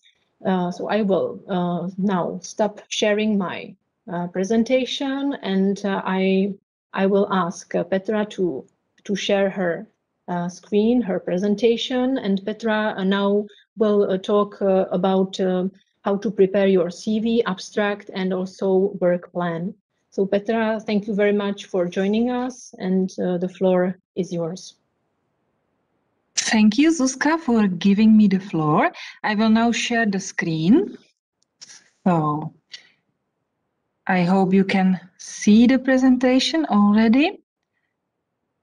Yes, we are waiting for full mode. Okay, it's now full screen. Good morning, everybody.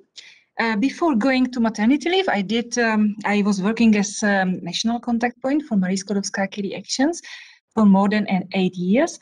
And I did her proposal pre-screening. And of course, we will do that together with Zuzka this year again for you.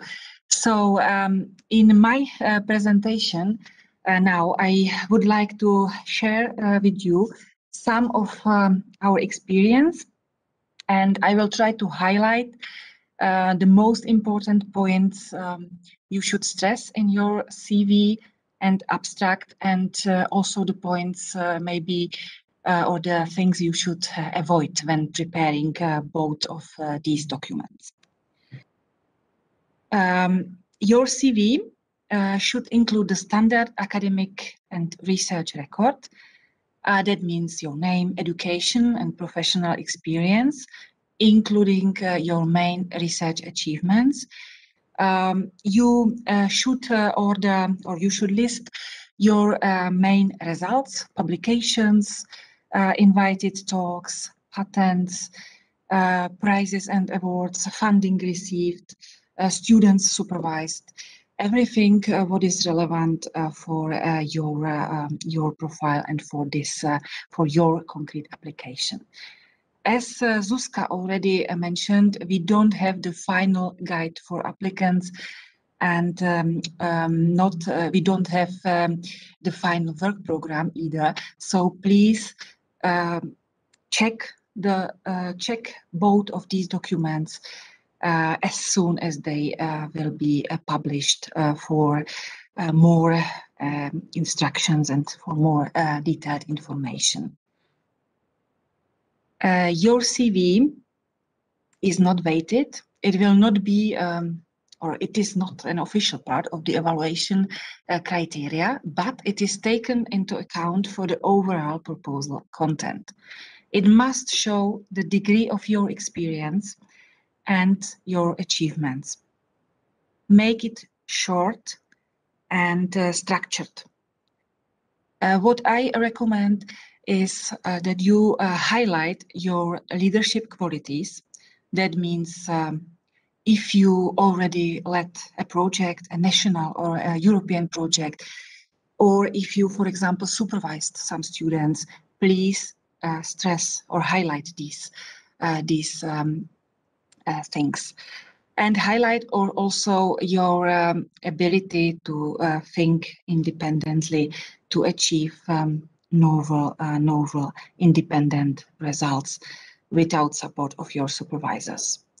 Think about what makes you different, what makes you interesting. Adapt your CV to your application, match it with your current career and training goals. and try to be critical and consistent. Critical means try to leave out things that are not relevant for this application.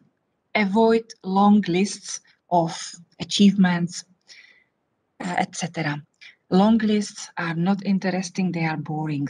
So, for example, if you have some publications under review or some manuscripts in preparation, put them only if you are in lack of publications, or put them in the end, at the end of the CV. It's no need to put grant proposals in evaluation, or to say that you know basic computer programs such as Microsoft Office. And think about what is important in your field, which conferences are most important. If you participated in these conferences, that's what you should what you should definitely highlight. Explain any career gaps you might have, and be always as specific as possible. Provide precise and verifiable data. That means if you list your funding, please be always specific and say which funding agency has supported you. Give the funding ID, that means the number of the grant agreement, the amount of money you received in euro, and specify your role. Have you been principal investigator or team member of the project? That's very important. When listing your major collaborations, please specify also their results. Yes, if you list students supervised, please put also their names, say how many students have you supervised, put conference days, specify for what have you received a prize, how much teaching you did, etc. This I mean with being specific and precise. For publications, you should always put correct and full references, your name in bold or underlined, and provide more detailed information. The last guide for applicants asked the applicants to provide also citations and impact factor. We will see what kind of information will be expected from you in the current guide for applicants. Please check this when it will be published. What is one of a recommendation from us?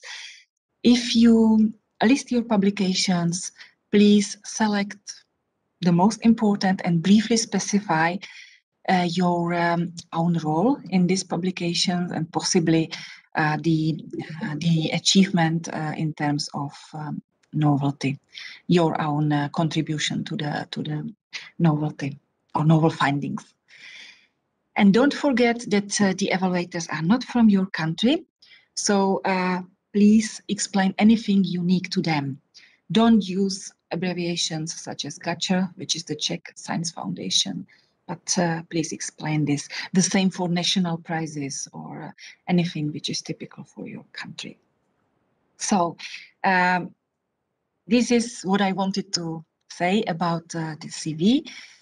Now I will go to the abstract.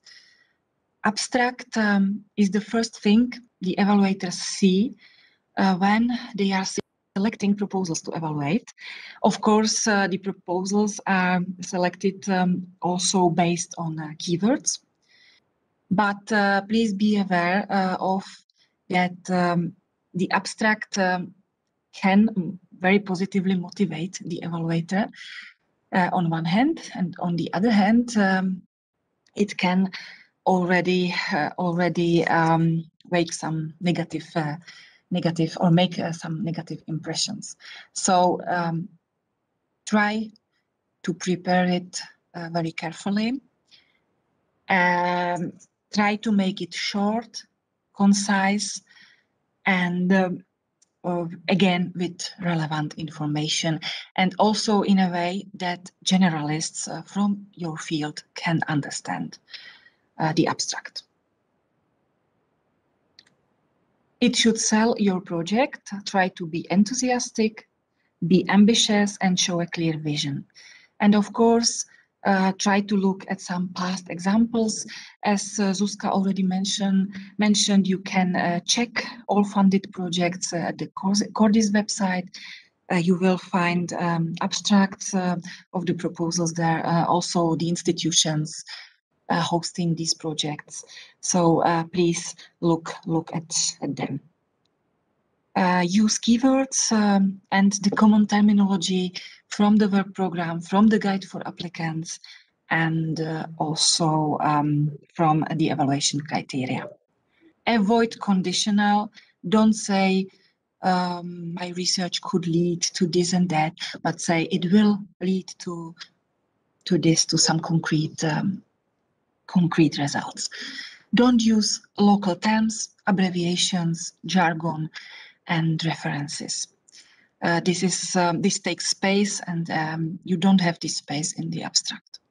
Be aware that there is some maximum length limit. Previously, it was 2000 characters without spaces. I guess it will be the same, but again, please check this when all documents will be final.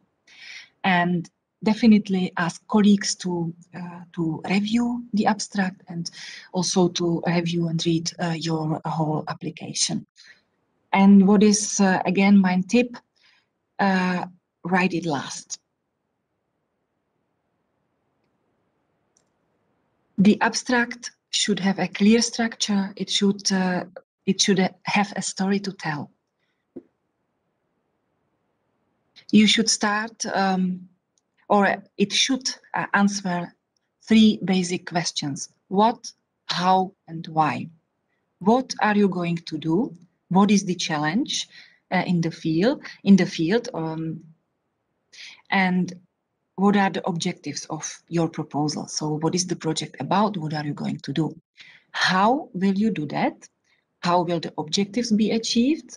And what or which novel methods will you use to achieve the objectives? And last but not least, why? That means the relevance of the proposed objectives for the work program and the expected broader impact of your research. With broader impact, I mean impact on the field, possibly on the adjacent fields. Don't or put the proposal in a wider context, in a European context, not only in the Czech or national context. And always stress novelty. What is novel in your proposal? So this is, I think these are the main points for the abstract. And I will now go to the work plan. In the proposal, you will be asked to provide a work plan. I think most of you already know the common terminology used in European projects, but still, I think it's good to explain some basic terms. The most typical way how to provide a work plan in European projects is to provide a Gantt chart. The work plan consists of so-called work packages. Work packages are subparts of the project. It is the major subdivision of the project into the different tasks. Work packages describe how the project objectives will be achieved, and they correspond to one or more objectives of the project. Each work package has its resources, work tasks, which are the technical units of the project, and milestones and deliverables. Each of the work packages should have at least one or more deliverables, and each objectives should have one deliverable to verify the results. What is a deliverable? It is a project result, a concrete output of the project. It should be measurable and verifiable. Be aware of that a deliverable is a contractual obligation. What can it be? Typically in Marie Skłodowska-Curie Actions postdoctoral fellowships, it is a publication, participation at a conference or a conference talk, a report. It could be a technical diagram, prototype, some software you have developed, etc. Another important term is a milestone. A milestone is a control point that helps to chart progress. We can also say it is a critical decision point for further development. So it's a point where you need to decide how to continue. You can, for example, choose some of several technologies, or decide which one of these technologies to adopt. A milestone can correspond to a completion of a key deliverable, and in concrete, it can be, for example, establishment of the career development plan. It can be an analysis of an experiment finished, an in vitro study, social media platform set up, etc. So this was the basic terminology. As I said, the most typical way to show a work plan is to use a Gantt chart. In the guide for applicant, you will be shown an example Gantt chart. The Gantt chart should contain at least the work packages titles. You can also, if you want to go into more details, you can also specify the different tasks, but it's not necessary because you already specify them in written in the text of the proposal. The Gantt chart should or must also include the major deliverables, major milestones, and if applicable, also secondments you plan. In short, work plan or the Gantt chart is what has to be done when. You can see it as your diary. Important, don't overdo it. Don't make it too complicated. Keep it credible and feasible, and use a reasonable number of work packages, deliverables, and milestones. Again, avoid long lists of milestones and deliverables. Here you see the example Gantt chart from the last 2020 guide for applicants. Of course, you can adapt this Gantt chart. You can add any information you find important, or on the other hand, you can also leave out some of the information. What we recommend for the structure, besides of the scientific work packages, it's good if you put one work package for dissemination, exploitation, and communication, and one separate work package for the training and transfer of knowledge activities. Possibly you can also add one work package for management. All the deliverables and milestones should be ordered according to delivery dates. So as you see in the example on my slide, the 6.1 is the first deliverable from work package 6. On the next slide, you see another example Gantt chart.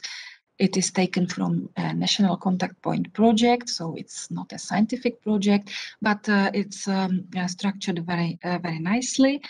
And the next example, again, is a scientific project.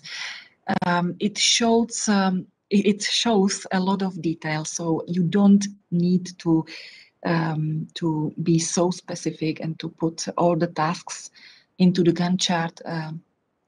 Again, think what is important, how much information you need to put into your Gantt chart. And of course, if you Google, you will find a lot of other examples.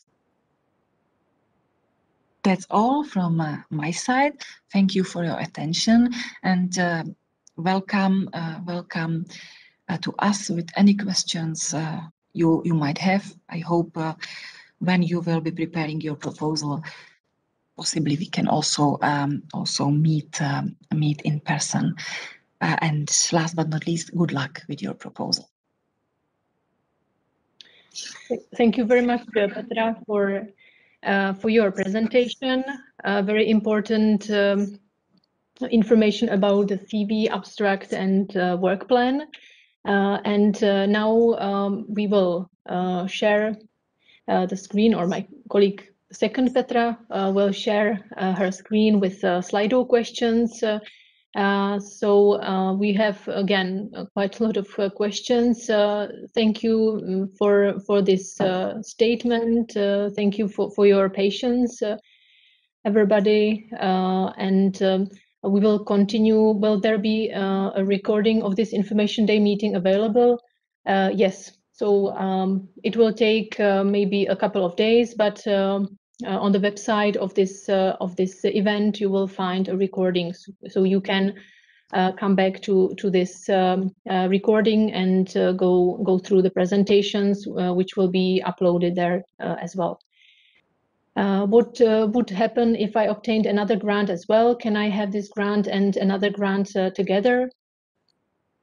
We have already mentioned that when preparing your MSc postdoctoral fellowship, you should plan it for 100% commitment, but for family or personal or also professional reasons, it can be another grant. You can ask for a reduction of your commitment. This is subject to the approval of Research Executive Agency. It means the European Commission. And if it is approved, then it is possible to reduce it, but the minimum is 50%. Of course, you have to check whether the second grant can be compatible with your MSc postdoctoral fellowship. Is it possible to postpone the project due to maternity leave? To postpone before you start your project, it is possible. So it can be started even 1 year after the communication of the results. But at the same time, if you during the implementation you want to suspend your project, it is possible, or you can, in this case, you can also use this contribution long-term leave allowance. So the beneficiary can cover the costs via this special allowance. Has my home institution has my own institution any financial benefits, or only host institution? Does my contract cancel in my home institution? How it works legislatively? The first answer, no, your home institution is not involved in your postdoctoral fellowship. So the beneficiary is solely the host institution.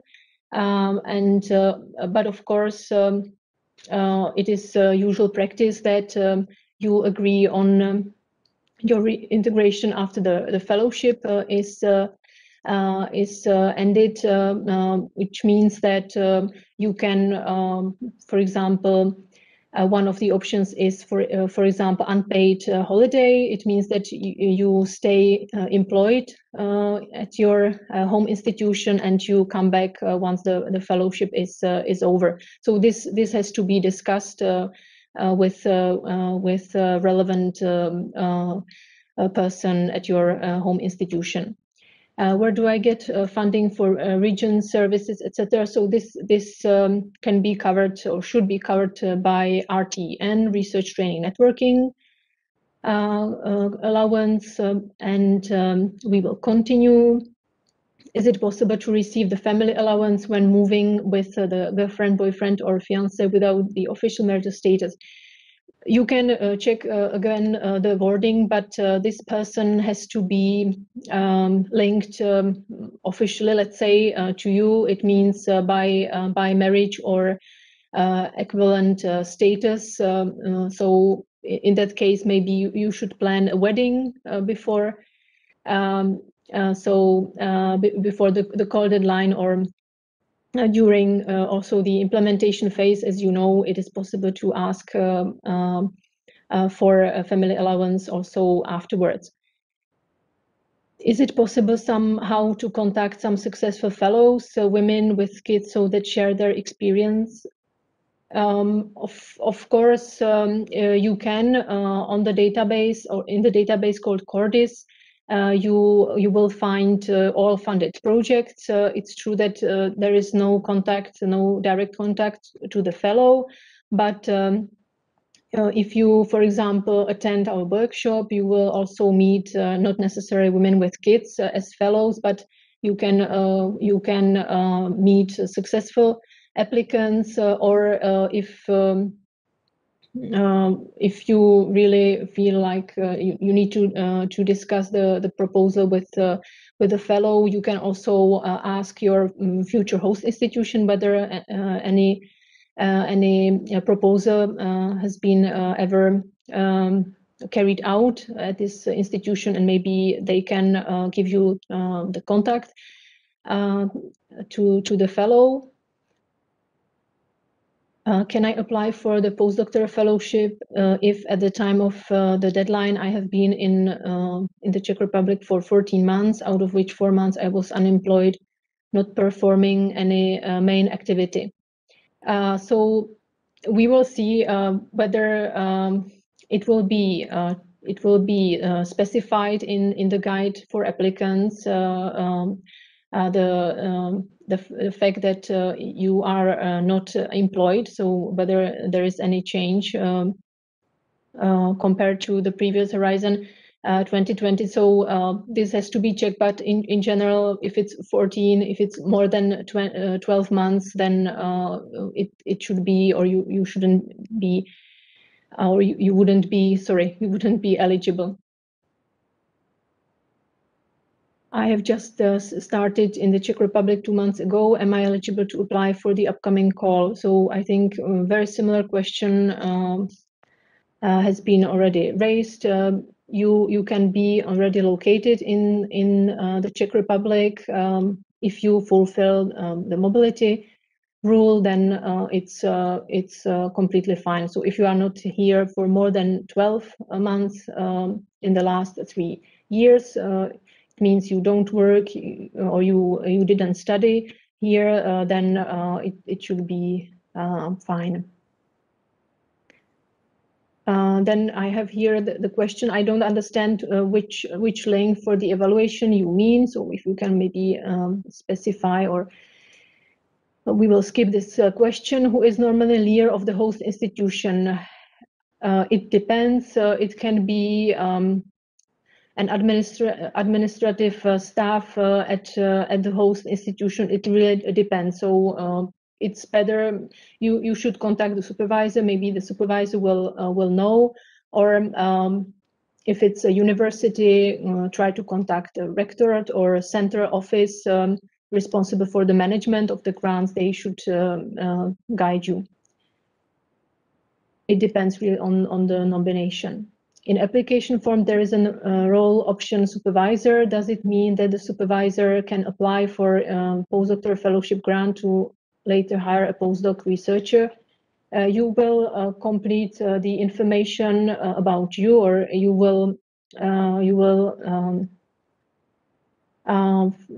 you will complete the contact details on you as a fellow, supervisor, and contact person involved in the proposal, and all these three persons are entitled to submit, to click on the button submit. If you fill in also the email address, which used to be, if I'm not mistaken, mandatory, then these persons, which means the supervisor and the contact person, for example, from the project office, will be automatically notified that you have created a proposal and that you inserted his or her contacts there. So it is possible for you to submit the proposal, or it can be done by the host institution representative. But what is for sure, it should be coordinated, or you shouldn't submit your proposal without informing the supervisor and, of course, the host institution. You should have their previous consent. Is it possible to edit proposal by supervisor too on the website? Yes. So if this person is named or inserted as with full access, then he or she would be able to edit your proposal. But we will actually see whether there will be any new functionalities. So this has to be checked once the call is open. Who applies host institution on behalf of the applicant, or vice versa? I think I have answered. What is the role of the host institution in the proposal and application? You will complete certain information. Certain information will be automatically filled in based on the PIC, on the code of this institution, and some information has to be manually written. Yeah, so you will see. I think it's really better if you start submission. If you create your proposal on the portal, you will see that it's not something, or I hope, challenging. It should be quite user friendly. Is the application related to concrete member of staff who takes care of postdoc? I'm not sure I understand your question. Maybe you are referring to the contact person. Not sure. So maybe you can specify or contact me. I probably missed this information in the presentation, but what is the maximum amount of money that can be spent on research costs, analysis, laboratory equipment, travels? This goes under the research training networking costs, and it is per person month. It should be 1,000 euros for covering all these costs related to your research per month. Does it make sense to include the referees for demonstrating that some bright scientists can vouch for you section in the CV? So maybe Petra, if you want to answer this question, because it is related to your presentation, I can. Yes, thank you. You are not asked to do that, and it's not. Usually it's not common because the evaluators, they won't contact the referees, most probably. Yes, so I wouldn't recommend to do that. Thank you very much for your reply. We have here another question. What is work program? I can find its objectives.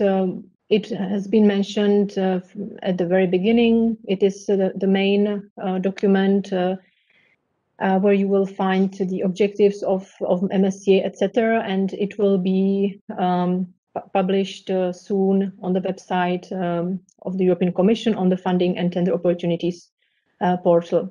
And for more information, you can maybe come back in the presentation to the slide where it was mentioned.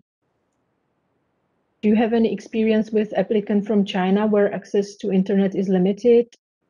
Is the application website, for example, Cordis, accessible from China? Unfortunately, I cannot tell you. I don't have any experience, or I haven't heard about any difficulties with this database, but it should be available. If not for you, or if you need any guidance, then you can contact me.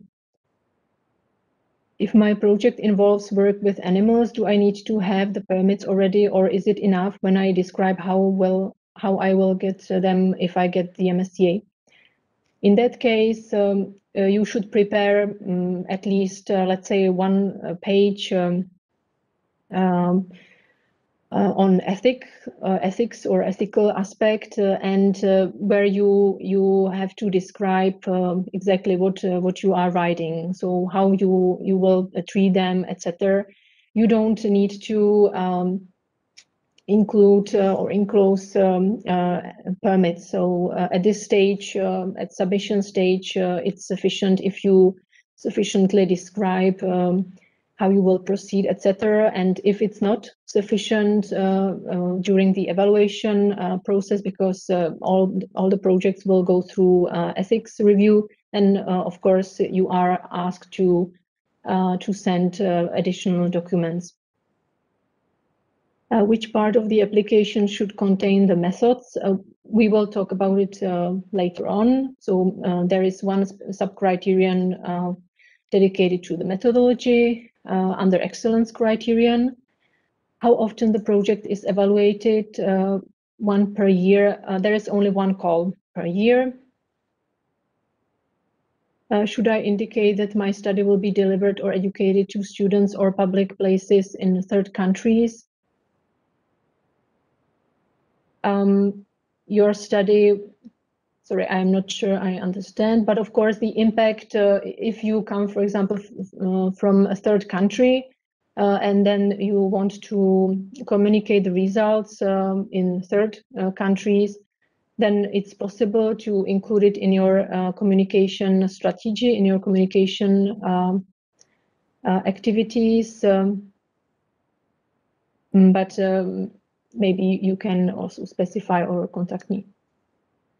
Does a secondment mean that Comenius OP application will not be possible? We have to wait for the opening of this specific call under operational program. So it will depend, as I have pointed out, it can happen that if you receive 85%, then it would be possible to keep the secondment. But I cannot ask on behalf of the ministry, because I don't have detailed information about this setting up of the call. So this has to be checked. And of course, once the call is open, or once the call is approved, or the program is such, and I have better source of information than what I can share with you today, I will, of course, do it on the website of Horizon Europe, on our national portal. Is it possible to work on a project in the host organization for less than a year, 3-4 months? What is the usual duration of project? No, so this was on one of the previous first slides on postdoctoral fellowships. If you choose European postdoctoral fellowship, it can last from 1 year to 2 years, but not less.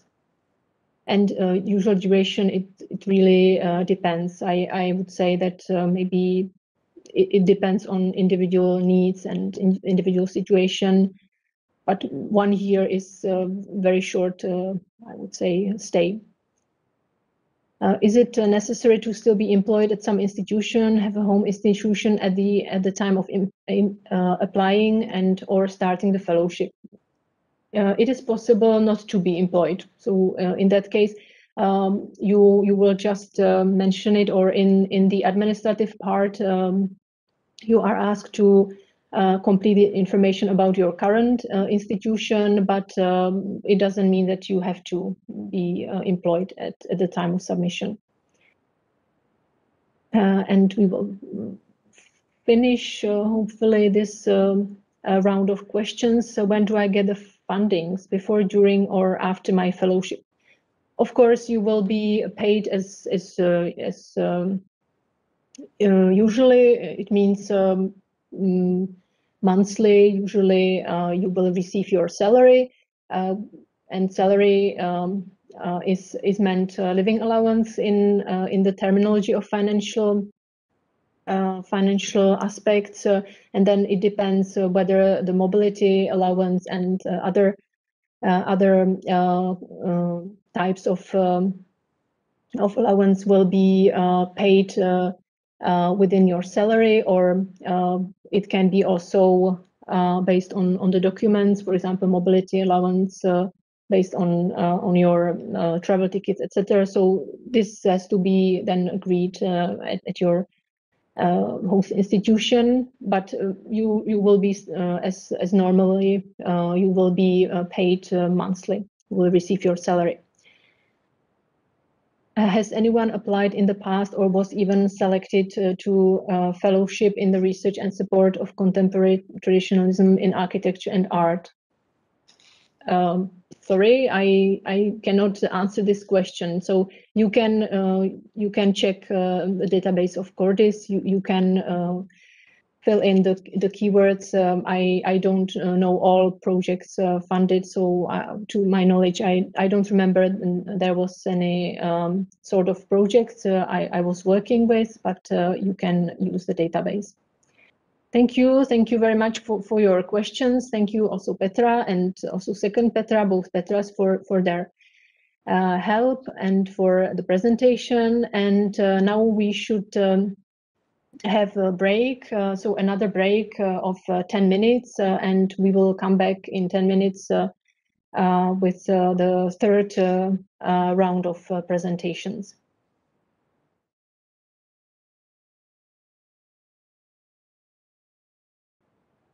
Welcome back. Now we will talk about evaluation criteria. I hope you refreshed yourself a little bit after such a big portion of information, and let me now share again my presentation.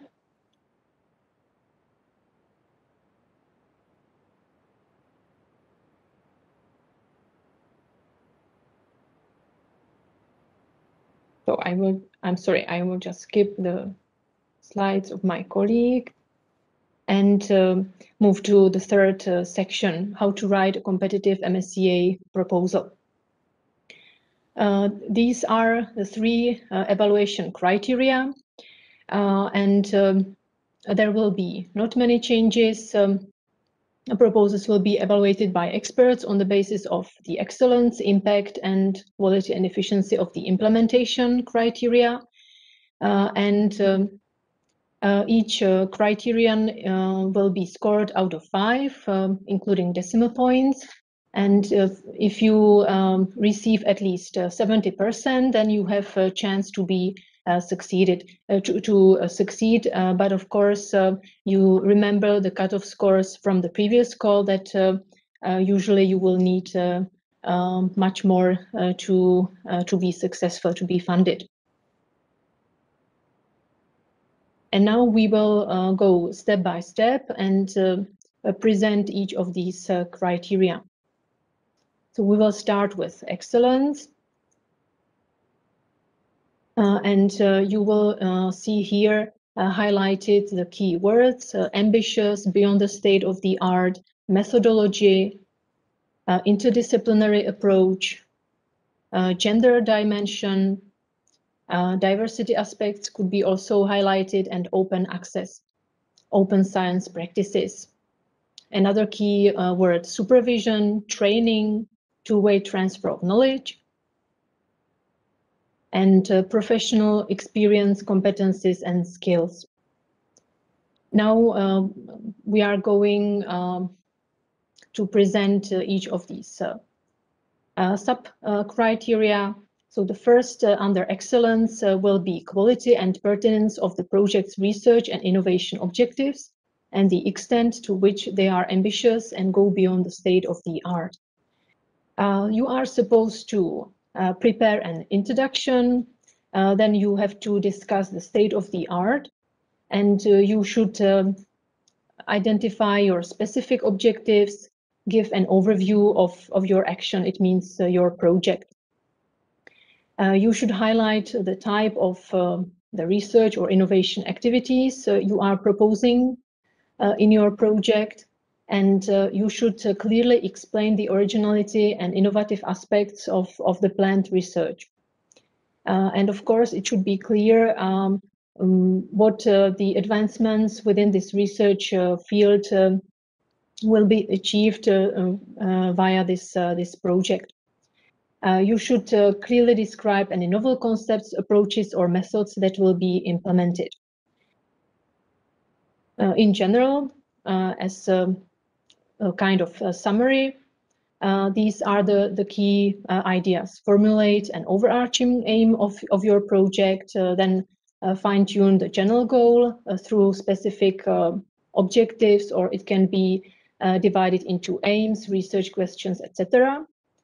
You should ensure a good state of the art, focus really on your topic. And the last point, but very, let's say, crucial, original, ambitious, but also feasible. So this should be kept in mind. This is first sub-criterion, and if we continue, the second sub-criterion is soundness of the proposed methodology. We had one of the questions where you should describe the method, so this is the right place, including interdisciplinary approaches, consideration of the gender dimension, and other diversity aspects if relevant for the research project, and quality of open science practices.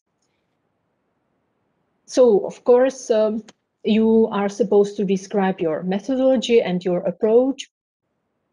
In other words, how the research will be carried out.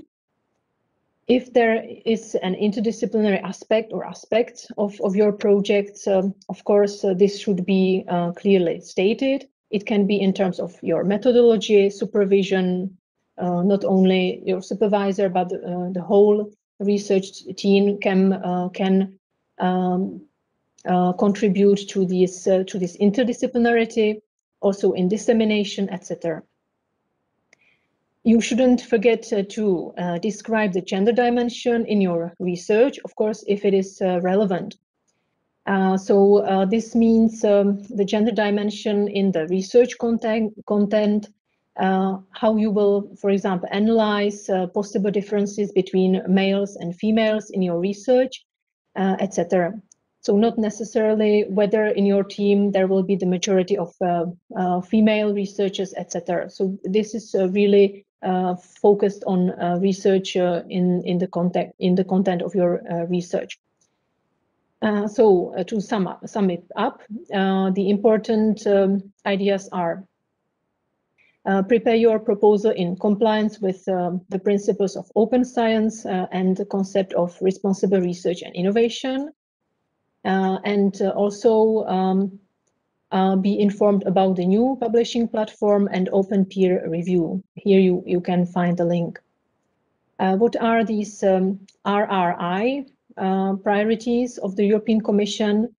This is a new normative framework which is even more present under Horizon Europe in MSCAs, and it includes the ethics, gender equality, governance, open access, public engagement, and science education.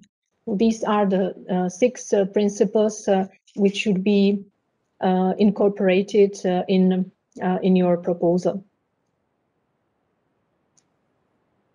We continue with the third sub-criterion, quality of the supervision, training, and of the two-way transfer of knowledge between the researcher and the host, where you have to describe the qualifications and experience of your supervisor.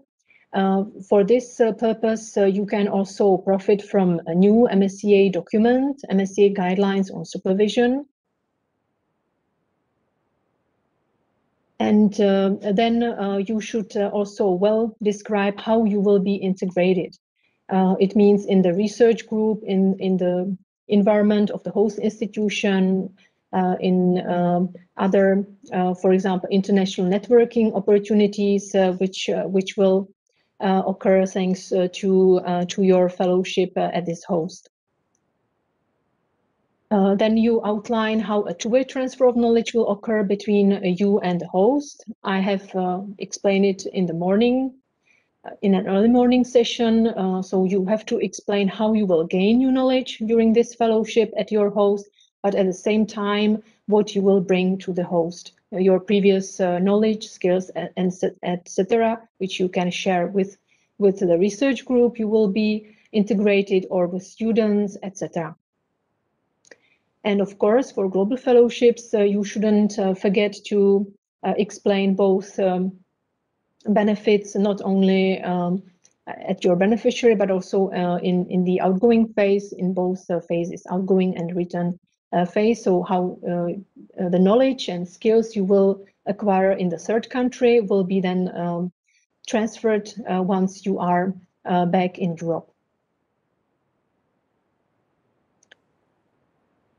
And here we have also a kind of summary, what you should not forget about. So you should demonstrate that the supervisors are really experts in your areas, that this is a perfect match and you have chosen the right person, including track record or international collaborations, experience in supervising, etc. So of course, the place is limited.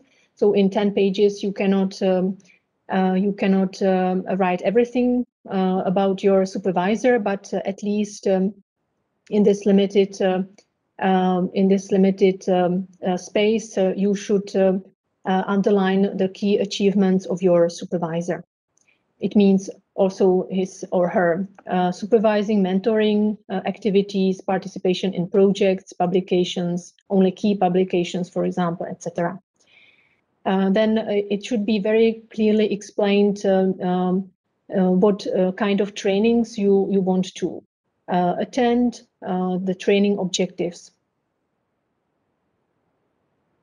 And of course, if you implement a secondment phase, then it should be also well explained what type of activities you are going to carry out.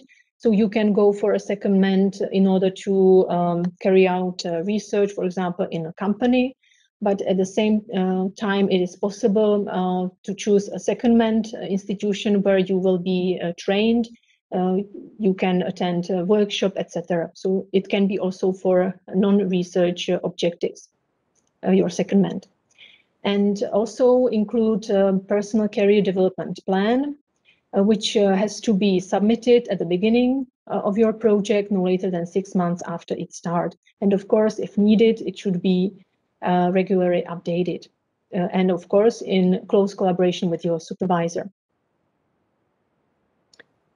Here are some examples of advanced research skills and transferable skills. So you can insert, or you can include in your application. These are the examples from guide, which was developed through the Net for Mobility Plus project. And of course, it is not an exhaustive list, but this can serve as inspiration for you. And the last criterion under excellence is quality and appropriateness of the researcher's professional experience, competencies, and skills, where you should demonstrate how your existing professional experience, achievements, or talents, etc., will contribute to your development as independent researcher during the fellowship. So what qualifies you to be able to carry out the research within this postdoctoral fellowship. And you should also explain your competencies, skills that you will acquire, and how they relate to your existing professional experience. So in here, you should include experience such as teaching, consultancy, supervision, show really your leadership, that you are able to think independently. And the evaluators have to be convinced that you are the right person to carry out the research. And of course, this section must be coherent with your CV. So this was for excellence criterion, and we will continue with impact. I didn't mention also the weighting factor. You can see it that the most substantial criterion is excellence, 50%, 30% impact, and 20% implementation. Your points received, which can be from 0 to 5, will be recalculated, and then the final score will be done in percentage. And now I will again show you the keywords for impact: career perspectives and employability, dissemination, exploitation, and communication activities. And the last sub-criterion is the new one: scientific, societal, and economic impacts. And now we will go through these sub-criteria. For the first one, under impact, it's credibility of the measures to enhance the career perspectives and employability of the researcher and contribution to his or her skills development.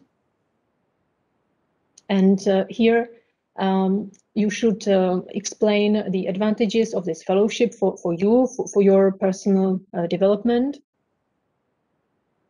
And also to what extent the competencies you will acquire during this fellowship will maximize your chances in your future career prospects.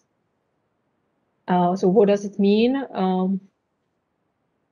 Simply, you should describe here your medium but also long-term goals. So what you would like to achieve in the future after this fellowship, your plans, how the training received will help diversify your career and skills, and you should be really precise. You should describe concrete actions you would like to take after the fellowship, what type of grants you want to apply for, etc. So what are the next steps in your career?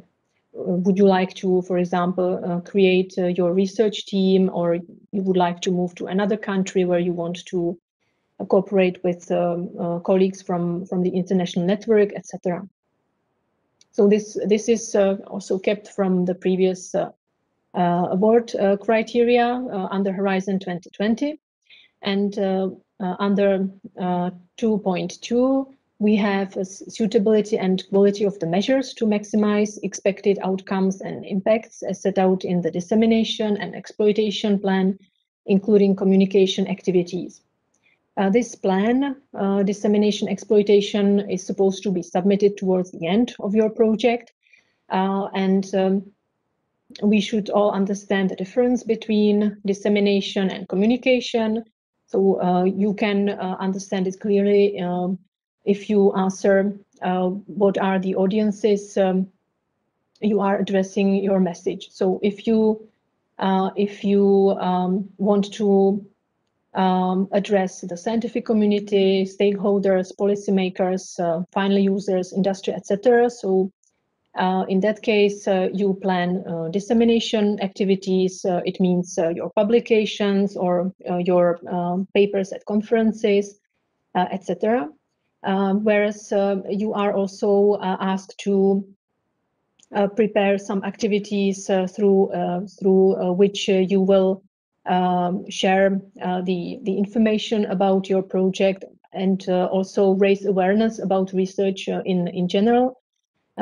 Share this knowledge with general public, with non-experts, and these are communication activities, outreach. So you can prepare, for example, an article in a magazine, or you can write your blog or prepare a video where you want to explain the benefits of what you are doing for everyday life, etc., for society as such. And the third sub-criterion under impact is magnitude and importance of the project's contribution to the expected scientific, societal, and economic impacts.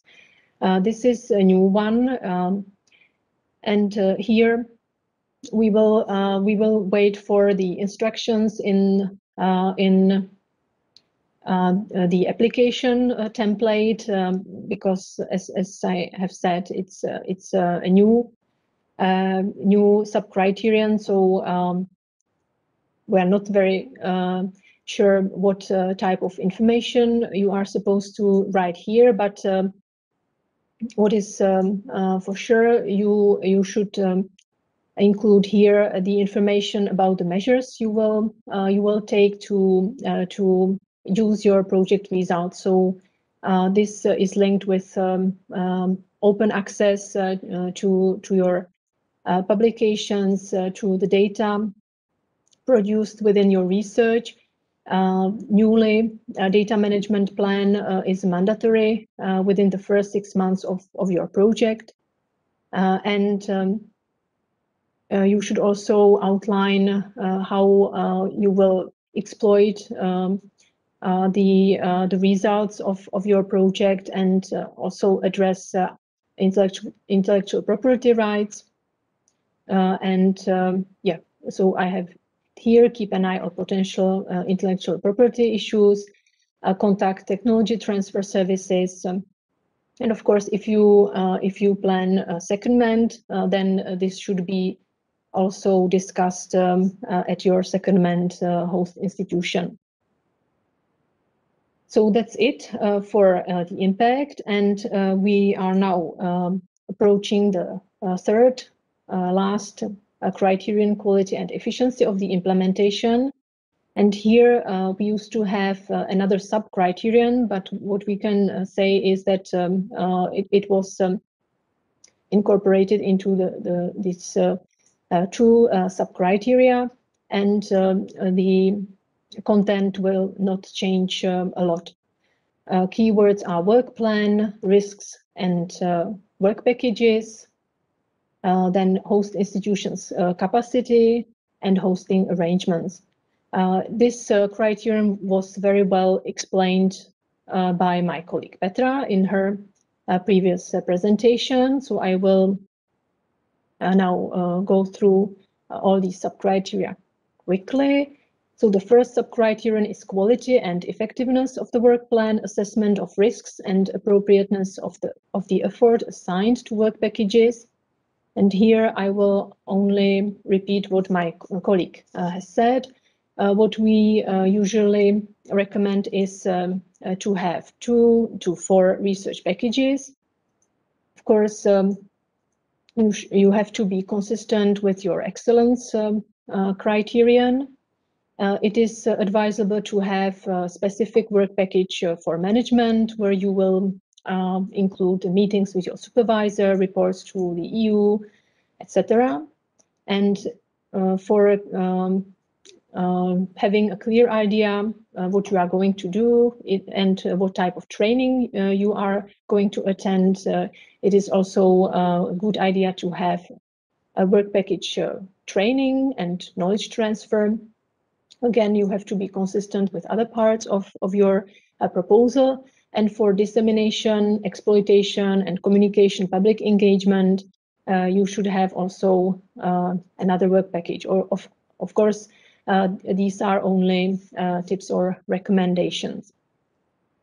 And another point, you have to also very well describe risks for project objectives and develop a concrete contingency plan and mitigation actions. This can really be the decisive point or decimal points because this is sometimes underestimated in the proposals, and Petra will also talk about it in a moment. Of course, you have to adapt to your project, so there is no Gantt chart, only one template which is valid for all projects, so it is always individual. And of course, make sure it is readable when printed. So if you prepare any tables and Gantt charts, this has to be readable. And also careful with colors. This part and the whole implementation criterion should be discussed with your host institution, with project office or other staff members. And the second criterion is quality and capacity of the host institutions and participating organizations, including hosting arrangements. And in here, you have to describe the main tasks and commitments of the beneficiary or partner organization, depending what type of fellowships you are applying to. So this, of course, has to be described for, in case of global fellowships, also for the partner or associated organization in third country. You should, of course, at this stage, you will not have much space, but you should at least briefly describe the infrastructure, logistics, facilities you will be allowed to use, and it will be offered, or it will be necessary for the implementation of your project. It should be in compliance with the European Charter for Researchers and Code of Conduct for the recruitment of the researchers, talking about the working conditions, etc. If your host institution is the holder of HR logo, it is advisable to mention it. You can check on the Euraccess website whether this institution is the HR logo holder or not. And at least briefly describe the project organizational management structure, who will be at your disposal, how will the progress be monitored, etc. So in this part, it is really vital to work with your colleagues from project office or grant office, and also technology transfer office. And in this part, maybe you will not address everything. You can refer to another section, capacities of the participating organizations, which will be evaluated as well. And here we have mandatory deliverables. Newly, within 20 days of the start of the research training activities, it should be mobility declaration submitted via portal as part of the continuous reporting tool. So this is mobility declaration instead of research declaration. Then career development plan, which should be, as you know, from one of the previous criteria explained, has to be submitted at the beginning of your project, and if needed, updated. Then this is not a new deliverable, or it used to be also mandatory, an evaluation questionnaire completed by the researcher at the end of the research project, and also 2 years later a follow-up questionnaire. But this would be this time a mandatory deliverable. And then also data management plan submitted within the first 6 months of your project. And the last one, plan for the dissemination and exploitation of results, which should be submitted at the end of your project. And of course, these types of documents should be also tackled in the guide for applicants and in the annotated grant agreement. We are waiting for the publication of both documents. And very shortly, ethical aspects. So you should demonstrate proactively that you are aware that there can be any ethical aspect in your project, and that you are aware of European and national legislation. So you should clearly identify these issues. The first step is to fill in the table in your administrative part, and if any ethical issue is flagged, then you should prepare ethics self-assessment in your part B.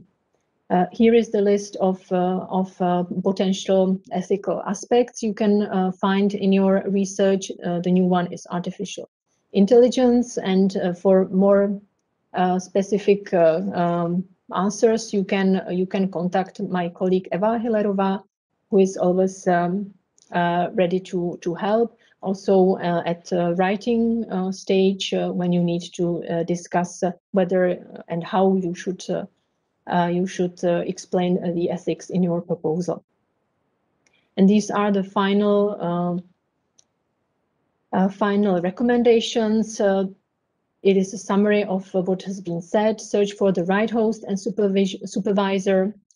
You should also search successful proposals profiles of their applicants. For this purpose, you can use Cordis. Read the call documents.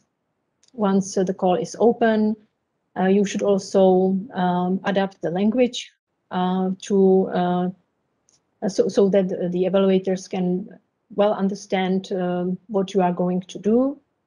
Use the official template once it is available, and now you know that there are 3 criteria, but also sub-criteria, and you also know that it's not really all about excellence. You should be aware of the weighting and not underestimate any of these sub-criteria. What is not written is not evaluated.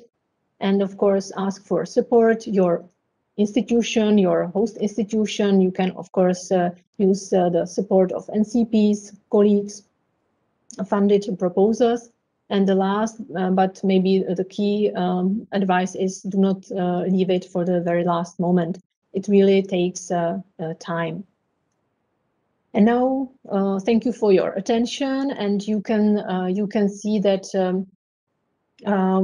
now, according to our program, my colleague Petra will take the floor. So I will now stop sharing my presentation, and I will give the floor to Petra.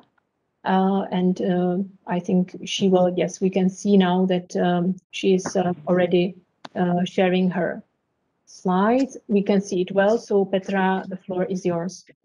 Thank you very much, Zuzka. Hello, everybody.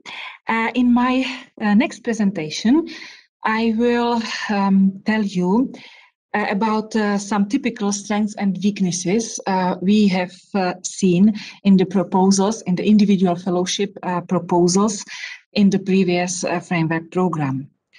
Zuzka presented you very clearly the draft evaluation criteria, which we now know from the draft work program. And I will try to give you some more specific or more concrete feeling about what is important to highlight and maybe to avoid when you will be preparing your proposal. So, and again, please, when the call will be published, please check the updated documents, the work program and the guide for applicants, because this table you see now on the screen will be available there. And keep this table in mind when you will write your own proposal, because the proposal is structured exactly in the way the evaluation criteria are structured, and you see them on the screen. Okay, the first criterion is excellence. the research quality. This is the essence of the individual fellowship or postdoctoral fellowship proposal. Excellence means novel, original, innovative, not incremental. So you must clearly describe the state of the art in the proposal and show the progress beyond. What is novel in your proposal? Don't forget to address also the inter or multidisciplinary aspects and gender aspects if in research, if they are relevant. You see in the positive comments or in some of the strengths I selected from the previous proposals that evaluators say, for example, the research is highly significant, linked to science, society, and industry. They assess positively that the applicant addressed multidisciplinary aspects, that he or she is very clear about the research objectives, and that the research methodology is credible and described in detail. When we look at some negative comments, so you see on the first row, project is not really excellent or innovative. The research activities are incremental with respect to the state of the art, or the research presented is just a follow-up of previous work carried out in the host lab. The same for methodology. Sometimes it can be evaluated very negatively if you just follow a traditional theoretical approach without using any novel methods. Of course, this is not relevant for all proposals, but please bear this in mind. Don't be too general. This applies to all of the evaluation criteria. Be always specific and don't use vague statements. Interdisciplinary aspects are not sufficiently expressed. This is the next comment, and preliminary results would be needed. Of course, you need to come with an ambitious proposal, which has to be novel, but it has still to be feasible. And feasibility is typically about proof of principle. So especially if you have a risky project, don't forget about preliminary results. MSCA projects are not mere research projects.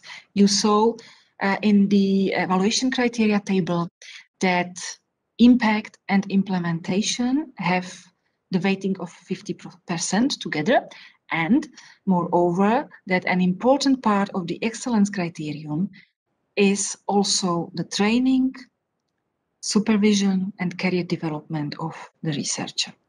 So please think about this, bear this in mind, and don't forget to describe properly the training you will receive and the transfer of knowledge, and also to say something about the career development, where you will be in 5 or 10 years, thanks to the fellowship. Looking at the first comment, project supervisor is of a very good quality. Detailed information on his or her track record, including publications, collaborative scientific activities at international level, grants received, was provided. And this is also important. You should always provide information about the experience of the supervisor in supervising and training researchers. You can even highlight if he or she had some Marie Skłodowska-Curie or ERC fellows. This looks very nicely. The two-way transfer of knowledge is clearly outlined. Host institution is a very good place to work. This is what Zuzka also said. You shouldn't choose your institution and supervisor based on friendship only. It should be a perfect match between the project, your idea, your profile, and the place where you will work on the project together with the supervisor. And the last comment, the researcher has a good CV and promises to be able to reach a very good level of maturity and independence. The philosophy of the fellowships is the following. You have a gap in your career and you need some specific skills to learn. And thanks to the Marie Skłodowska-Curie postdoctoral fellowships, you will gain an increased set of skills, which in the end improves your employability and also strengthens your independence as researcher. So that you, for example, in future are an ERC grantee, or you have your own lab, etc. Looking at the negative comments, limited or missing information on the supervisor's qualifications, the proposed training program is not sufficiently ambitious or does not match the project needs. The additional training in transferable skills is not fully elaborated. This was also mentioned by my colleague. An important part of the training are key transferable skills, such as ethics in research, intellectual property rights training, etc. And the training should also promote open science practices, innovation and entrepreneurship. You will find all this in the work program when it will be published. Expertise of the researcher and the hosting group are the same.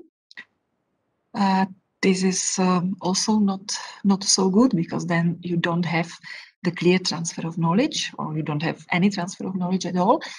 And last negative comment, specific contribution of the project in promoting the researcher's independence is not appropriately described or is unclear, because, for example, the applicant already has a tenured position at the university.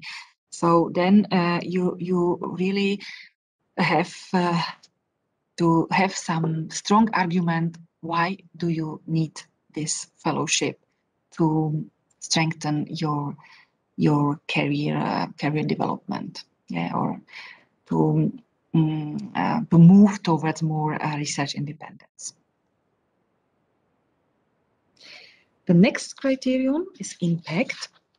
Impact is about how do you change the world when you will be successful. Why do we need your project? Why does Europe need your project? So please think about this and link the project to your career as well. Looking at some of the positive comments, we see the project will contribute to the career development of the applicant, acquiring new competencies in a specific field, or the postdoctoral fellowship now will bring experience back to Europe and promote an area of science that currently doesn't exist in the applicant's home country. An important part of the impact criterion are the dissemination and communication activities. So here you see some examples of such activities, including active participation in international congresses, publication in high impact factor journals with particular emphasis on open access. Please don't forget to mention this open access. This is very important. And outreach activities, targeting school children, broad public audience, even some initiatives to promote women in science. This can be also very good to include. And what is also good, if you have any experience in communicating science towards general public already, please highlight this in the proposal. And last comment here, the proposed research area is an important field of research for Europe. It has high practical value. It is a high practical value of the project. Okay, let's look at some negative comments. Avoid generic but empty statements. This is relevant for all parts of the proposal, not only for the impact part. Here we see that the evaluator wasn't satisfied with explanation of the career goals of the researcher.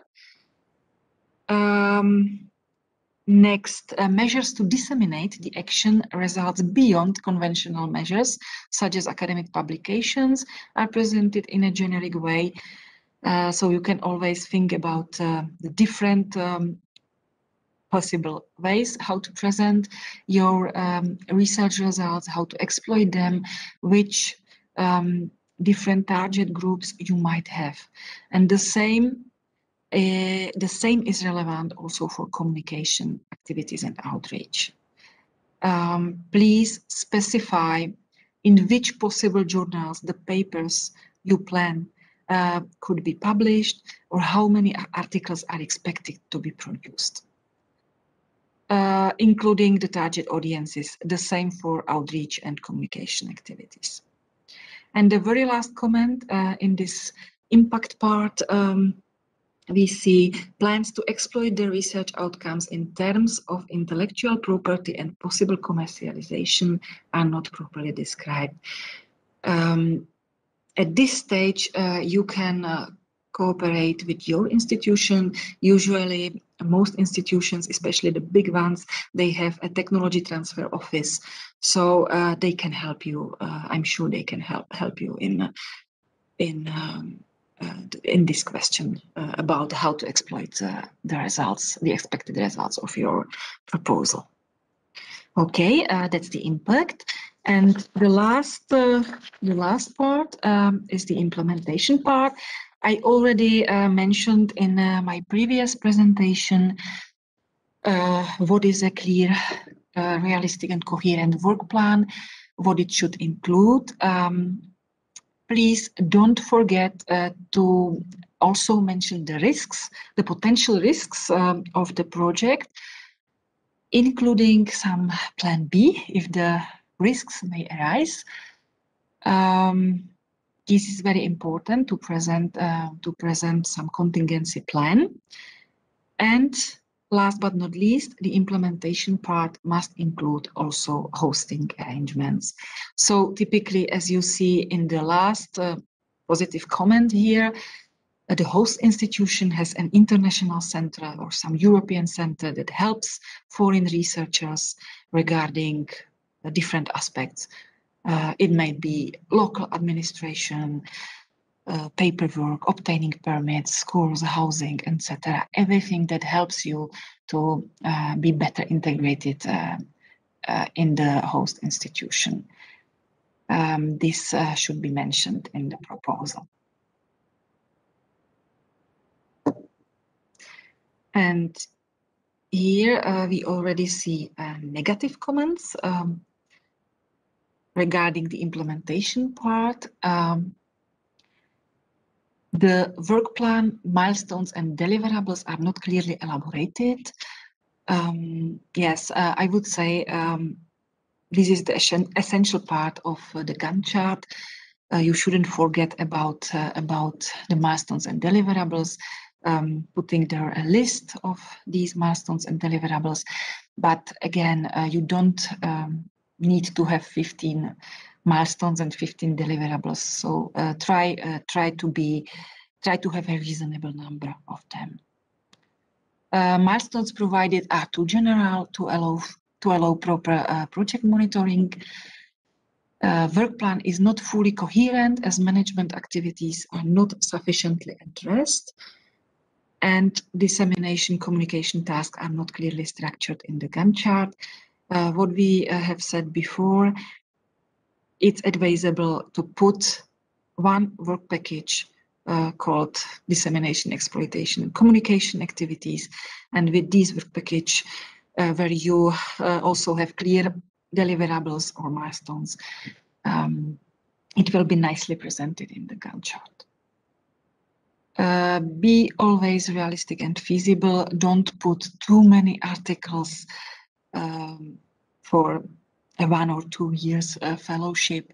Think about what is manageable for you, what is doable, what is typical in your field. The project has to be ambitious, but not over ambitious, as you see in one of the comments on the slide. Public engagement activities are planned for the very end of the fellowship. Yes, try to plan the activities, let's say, from the beginning to the end of the project, not only or not leaving all of, for example, communication activities at the end of the project. And the last comment says, a high-risky project with uncertain outcome, contingency plan is lacking. Yes, that's what I have said before. So with these examples, I wanted to show you just some concrete examples. What can be good, what can be wrong. Of course, it's not exhaustive. I just selected some of them, but I hope they will help you to have some more clear idea about what to write into your proposal. This is the draft evaluation criteria table. Again, please check the final documents for the final version of these evaluation criteria, and please, when writing the application, follow the template in the guide for applicants or the work program, and put always the requested information at the place where it is requested. So, because otherwise the evaluators have to look for the information in different parts of the proposal, and they might not find it. So please try to help them to read your proposal and to evaluate it. So that's all from my side. Thank you for your attention, and if you have any questions, don't hesitate to ask them, and don't hesitate to send us your proposal for press screening. But Zuzka will tell you more details about this later on, I guess. So good luck, and thank you. Thank you very much, Petra, for this presentation. Very helpful. Strengths and weaknesses, which can be used by our participants. And now I would like to ask our second Petra to share Slido with questions. And Petra, if you can stay with me, and if you want to react and answer any of these questions, then please feel free to do so. I think I can start with gender aspect. What does it mean? I think we have explained it in my previous presentation. So this is not equality in terms of the number of males, females in the research team, but this is related to research content. Then we have question regarding personal career development. Can you please give an example? You will find more details in the guide for applicants. Also, some examples what you can include in this document. But in general, there should be it should be obvious from the title of or from the document. You should plan there your trainings and set up your goals you want to achieve in the future. So I think it will be clear with the guide for applicants. Independence as publication without a current supervisor. Can it be with other co-authors? I don't know whether Petra wants to answer this, or shall I? Yes, it depends what is the norm in your field, but of course, and I think short after the PhD title, you will not have many such publications. So it's okay if you don't have publications without your supervisor. It's also okay. Yeah, it depends always on the field. But if you can show independence, of course, it's good if you have some publication where you are, for example, first author. Thank you.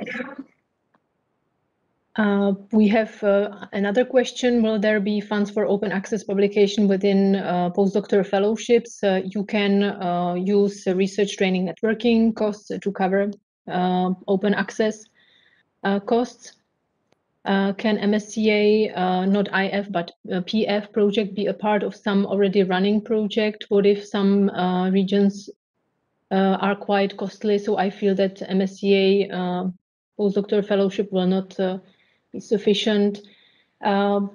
It is possible, but you have to avoid double funding. So of course, if this RTN allowance is not sufficient, then any consumables or any costs can be covered by, for example, institutional sources, etc., or by another project. But just be careful because it cannot be double funding.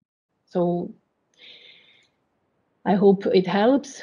This answer. What is the expected structure of the mandatory deliverable mobility declaration? Please, unfortunately I don't have at disposal the mobility declaration at this stage when we are waiting for the adoption of the work program, annotated model grant agreement, and for more details I cannot give you a better answer. And next one, how should a contingency plan look like? This is, as Petra explained, plan B. So you should firstly identify any potential risks. You should show that you are aware of these risks, and then you can just simply describe how you will avoid these risks or what you are going to do if your plan A will fail. So what you can do instead of that. And of course, this contingency plan can have a format of table, for example, where you will put your risks, and at the same time you can have a column where you will also explain, at least briefly, what you are going to do to manage.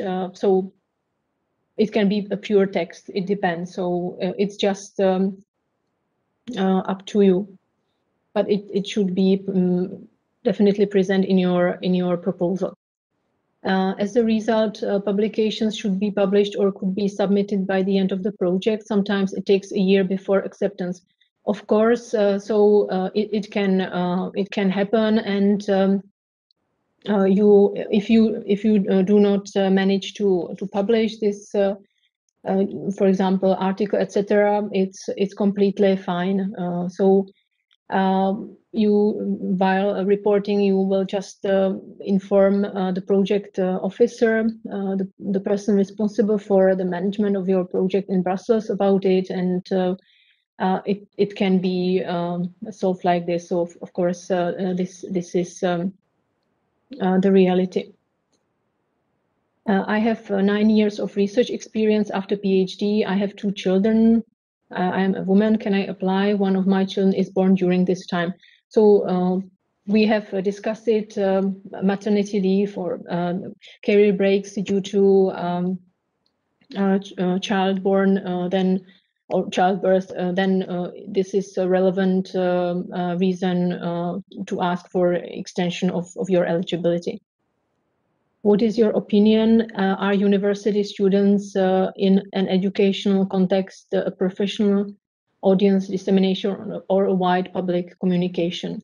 This really depends on your activity you plan. So if you, for example, prepare a lecture and you want to inform the colleagues, university students about your research results. This can be very well a dissemination activity, but if it's a lecture with the objective to, for example, to attract the attention of the students to become a researcher, researchers, so motivate them to choose the career of researchers. This can be also communication activity. So it depends on the objective of this activity, and of course sometimes the difference is not, let's say, so clear. Can I contact NCP only in the country of the host institute? It depends. So usually it is advisable to contact the NCP in the country of your host, but some NCPs also, for example, in the Czech Republic, we help also applicants from the Czech Republic who are going abroad, and so it depends. If the NCP is too busy, then of course he or she can forward your message or advise you to contact a colleague in another country, in the country of your host. So can I send you my proposal for screening, even though I will not have host in the Czech Republic? So if you are currently working in the Czech Republic, you are a Czech national, but you can also be a researcher of any nationality, but working here in the Czech Republic, then if we are able to do so, we would, or I would read your proposal. But if you are not linked anyhow with the Czech Republic, you are not working in the Czech Republic, you are not a Czech national, and you just find the information about this event on the website as it is online, and you are watching us, then please forward your query or contact the NCP in the respective country, because we have quite a lot of researchers who ask us for help, so we cannot do the work for other NCPs. Should mandatory deliverables, as you exemplified, such as career development and data management plans, be mentioned in the Gantt chart? I recommend you mention them. So it is a good idea. You can prepare a list of milestones and deliverables, for example, or a table of tasks. You can also divide your work packages into smaller tasks. But it's good to mention when you are going to submit these deliverables. Yes, I believe only titles, abstracts of supported research of supported projects are available in Cordis. Yes, so you are correct. And of course, if you want to read a successful proposal, you need to reach the applicant. Yes, so that's correct. Where is the list of potential supervisors for us? So I don't know about any list of potential supervisors. It's your task to find the right supervisor. And what is contingency plan? I think it has been already explained. So thank you very much. Unfortunately, we haven't finished at 1 as expected, as planned in our program, but hopefully you will also stay with us for the very last part of our program, which will be dedicated to the support.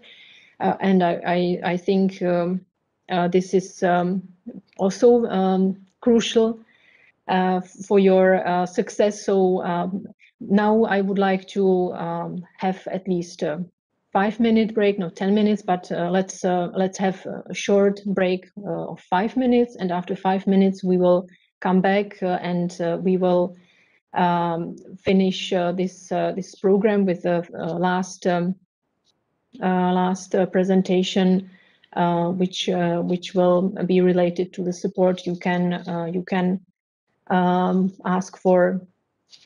So thank you for your attention, and we will be here back in 5 minutes.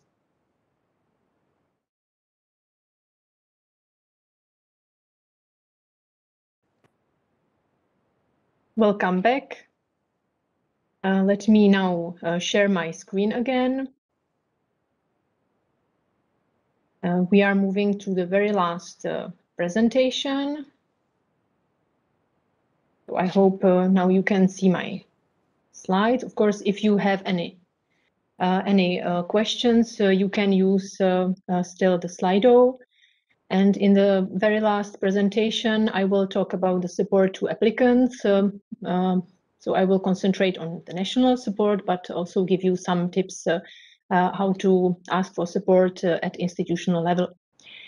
The first slide explains the role of national contact points. We are an international network, and we work not only in EU member states and associated countries, but also in many third countries. And we are the main contacts between the European Commission and the applicants, and also the beneficiaries. So not only at application, but implementation phase, we are at your disposal. And we provide guidance, advice, training, and assistance. Talking about the Czech Republic, our work is funded within the project called SERA for the new program period 2021-2027. And now I hope you know me well. I am the Czech national contact point for you, and you also met my colleague Petra. And if you need to contact other colleagues in other countries, here is also the list of NCPs available on FTO, which can be very handy for you.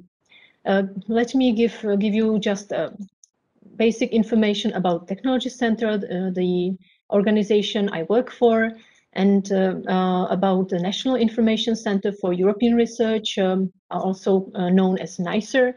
It is the department where all NCPs are integrated. What are our services? So you can see that we organize trainings, workshops, information days, such as today's Info Day on Postdoctoral Fellowships. We also offer consultations, individual consultations, of course, in person or virtual meetings. We are also active in publishing our, for example, journal, and also brochures in Czech, also in English, to facilitate the understanding of the rules of Horizon 2020 and Horizon Europe in the future. We also support public authorities such as the Ministry of Education and other stakeholders. And we also monitor Czech participation in the framework program and prepare statistics and analysis. This is mainly the agenda of my colleague Daniel Frank. Here you can see our new portal, a national portal, Horizon Europe. It is available in Czech and also in English in a more limited version. And on this website, you can find all information you need. So we update this website so you can be informed about the novelties. Then, of course, in the section calendar, you will find the events we are organizing for you. We also share with you some success stories, examples of successful projects, and we also publish the calls open on Horizon Europe website on the funding and tender opportunities portal, and we also offer a newsletter, so please don't hesitate to subscribe to this newsletter. Unfortunately, it is only in Czech, so this has to be mentioned, but this newsletter is a very useful source of information because we, of course, publish there all events we are planning, we are organizing, so I would definitely recommend to subscribe. And of course, it's free of charge. And the section dedicated to MSCA is available under Excellent Science.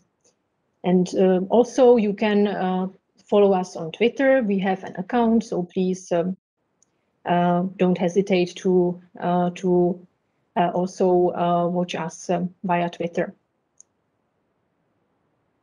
Talking about the national support to MSCA applicants, more precisely, what are the types of information events? Every year we organize National Information Day. This year it was a part of so-called national campaign Join Horizon Europe. You can find on this link the presentation and also the recording of this session. And then after this National Information Day, I organize information days on specific MSCA, as this Friday for postdoctoral fellowships, and the next step will be applicants workshop, which will be held in June on 24th and 25th of June. I also organize events on demand or specific trainings. What you can use as source of information is a new brochure on MSCA, which will be updated in summer, and this brochure will be in Czech. And then the next point, individual consulting, proposal pre-screening. It has been mentioned a couple of times. I can provide, and my colleague Petra is also ready to help consulting and also read your proposal. Of course, we are not scientists, so we cannot help you much with excellence in the content of your research, but of course, we can help you in more, let's say, formal requirements, or we can assess whether your proposal is well explained, whether everything is clear, etc. You can contact me by email, phone, etc. So this is, I hope, clear. And I would like to highlight here that I collaborate closely with key stakeholders. These are Marie Curie fellows and evaluators who are also invited speakers at the majority of the events. And this year, I decided not to invite any fellows or evaluators to present their experience at Info Day, because it is the first year, and there will be many changes. That's why I keep this option for the next year, and hopefully if you join us, you will meet them, and of course for the workshop, they will be ready to help us. And here I would like to share with you one important deadline, 18th of August. This is for now the deadline for sending your proposals for pre-screening. Of course, if the official deadline of the European Commission will be postponed, then we can then postpone also this internal deadline, let's say. But for this moment, please take it into consideration when preparing your proposal. If you need any help from us, then we will be more than happy to help you. But we need you to send us your proposal sufficiently in advance, and please send us only complete version of your proposals. And it has been also mentioned in one of my answers, we support Czech applicants choosing not only Czech host institutions, but also going abroad, or other nationals who are currently working in the Czech Republic. And at the same time, we also are ready to read the proposals of any nationals who have chosen their host institution in the Czech Republic. If you don't have any link with the Czech Republic, I have explained, then please contact the relevant NCP colleague in the respective country. And for the institutional support, I have many times said that close cooperation with your supervisor is crucial. So you should really contact him or her as soon as possible. And you should also profit from his or her comments during the process of proposal writing. Also, don't hesitate to contact your future host institution. Sometimes they are very experienced and they can help you. And of course, this has to be done in time to get the consent that the host institution will be really ready to host you, to give you the consent. And I find especially important to involve the host institution in this implementation criterion part of your proposal. Also, when preparing the part capacities of participating institutions, it will be very useful if you ask for the information via the project or grant office at your future host. And if you need a letter of commitment, then of course this should be also prepared in collaboration with your host. And I think one of the questions from the registration form concerned your current institution. It can be the case that even you are leaving your current institution, this institution or staff members will be able and willing to help you. So don't hesitate to ask for support, and you will see. The last point before sending us your proposal for pre-screening, please use the support at institutional level. You know that we will accept only complete version of your proposal, but it is really beneficial if you firstly consult your institutional support and then to ask for another support or ask us to read your proposal, because of course, we can give you some useful tips and recommendations from our perspective. One of the last slides, applicants workshop on MSc Postdoctoral Fellowships. If you are interested in this workshop, you will find complete information on the website here. Please bear in mind that you need to be familiar with the rules before this workshop. So if you didn't follow the whole info day, it's recommendable to read the presentations. The recording will be at your disposal too, so you can watch it again. But we will not have time to go through all the eligibility criteria and discuss basic information. We expect that you will study all this before. And if you want to participate, you need to send us your CV and abstract to the mail, which is stated in our registration form by 6th of June. So please, this deadline has to be kept. Here you can see the program and also the 3 sessions divided into scientific areas and also more detailed program. So this is it, just the invitation. And if you are a project manager, we are also preparing at least the first version of similar workshop for project managers, which will be most probably held at the end of June, and you will be informed soon. And here is the list of planned events if you are interested, as we have here project managers. So this can be also useful information. And here comes the final slide with useful links, the website of MSCA, of REA, executive agency responsible for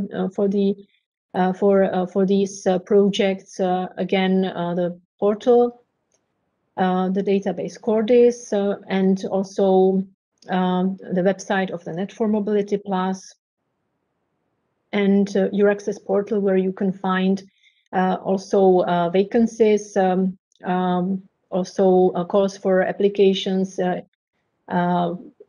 for co-fund programs, and if you have any questions, you can also use this research inquiry service of the European Commission. I haven't mentioned Green Charter, but this is a new document, and also guidelines on supervision. It has been included in one of my slides, and this is just the print screen of the Euraccess website, where you can find not only European research programs, but also other job opportunities. And that's it. So I will now ask my colleague Petra if she can share again her screen with Slido, if we have any questions. Okay, so we have some questions. Do the holiday covered by individual fellowship? So it refers to the employment contract. So of course, holiday is usually covered by your employment contract, and if it's a longer holiday, then you remember the allowance for long-term leave. Are there NCPs in the MSc associate countries? Yes, you can find the contacts on the funding and tender opportunities portal, so you can contact them. Could you share with today presentations? Where, if yes, where can we find link for downloads? Thanks so much for today's useful meeting. So thank you very much for this question. I will repeat again that we will send you the presentation, so you can read it after this info day, and you will receive it after this session. So this afternoon we will send it to you together with the link. We would like to kindly ask you to fill in a short evaluation form, because your feedback is important for us.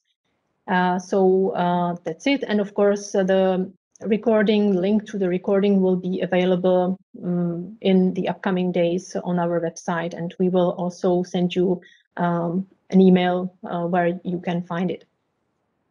And the last, apologies if this is a repetition, but does the postdoctoral fellowship allow one to apply to stay at the same host institution, although I'm currently on different funding? So I think it will be very useful if you read carefully the presentation, because you will find the answer there. You have to fulfill so-called mobility rule. It means that if your host institution is in the country where you have spent less than 1 year in the 3 years before the call deadline, then it's fine. You can choose the host institution where you are currently working, and then if you have any more specific questions, or if you need more guidance, we can discuss it by email. How much redundant will be the sessions during applicants workshop in June? It is advised to attend only the session for the relevant panel. We will see how many participants will register, but if the capacity will allow us, you can also watch other sections, scientific panels, but the let's say rule of the game is that you you can attend actively. It means you can read the proposal and discuss it within the groups. Only in one of the sessions you have to choose according to the panel, or of course according to your availability. So the sessions will be prepared on a very similar basis, but of course the content will be different. We will have different evaluators, different projects, different fellows. So that's it. So thank you very much, and I thank Petra for sharing also the last question or last poll. I would like to kindly invite you. So please use the Slido application, and if you can give us short feedback and summarize in one word or sentence your feeling, your satisfaction with today's info day, it will be really sincerely welcome. So as you know, after this session, you will receive the presentation. It will be one PDF document with all small presentations included, and then we will keep you updated about the evolution in the adoption of the work program. Once the guide for applicants is published, it will be also available on our website, so we will alert you. So thank you all of you who stayed with us till the end of this long morning, and we will be very grateful for your feedback. Enjoy the rest of the day. If there are any questions which were not answered, then please feel free to contact me. I assume there will be many new mails in my mailbox after this session, but I'm ready to help you. Also, my colleague Petra will be happy to help you read your proposals. Please respect our internal policy. You know also the deadline, and we wish you good luck and hope we will see you on our workshop. If you miss the workshop, of course, you can contact me, even though you will not attend the workshop, and you can send me your proposals. But firstly, don't hesitate to contact your institution, because in many cases, they are also very helpful. The colleagues from project offices can support you very well. So I will now wait maybe a couple of seconds to give you some space to share with us your feelings via this Slido survey. And if you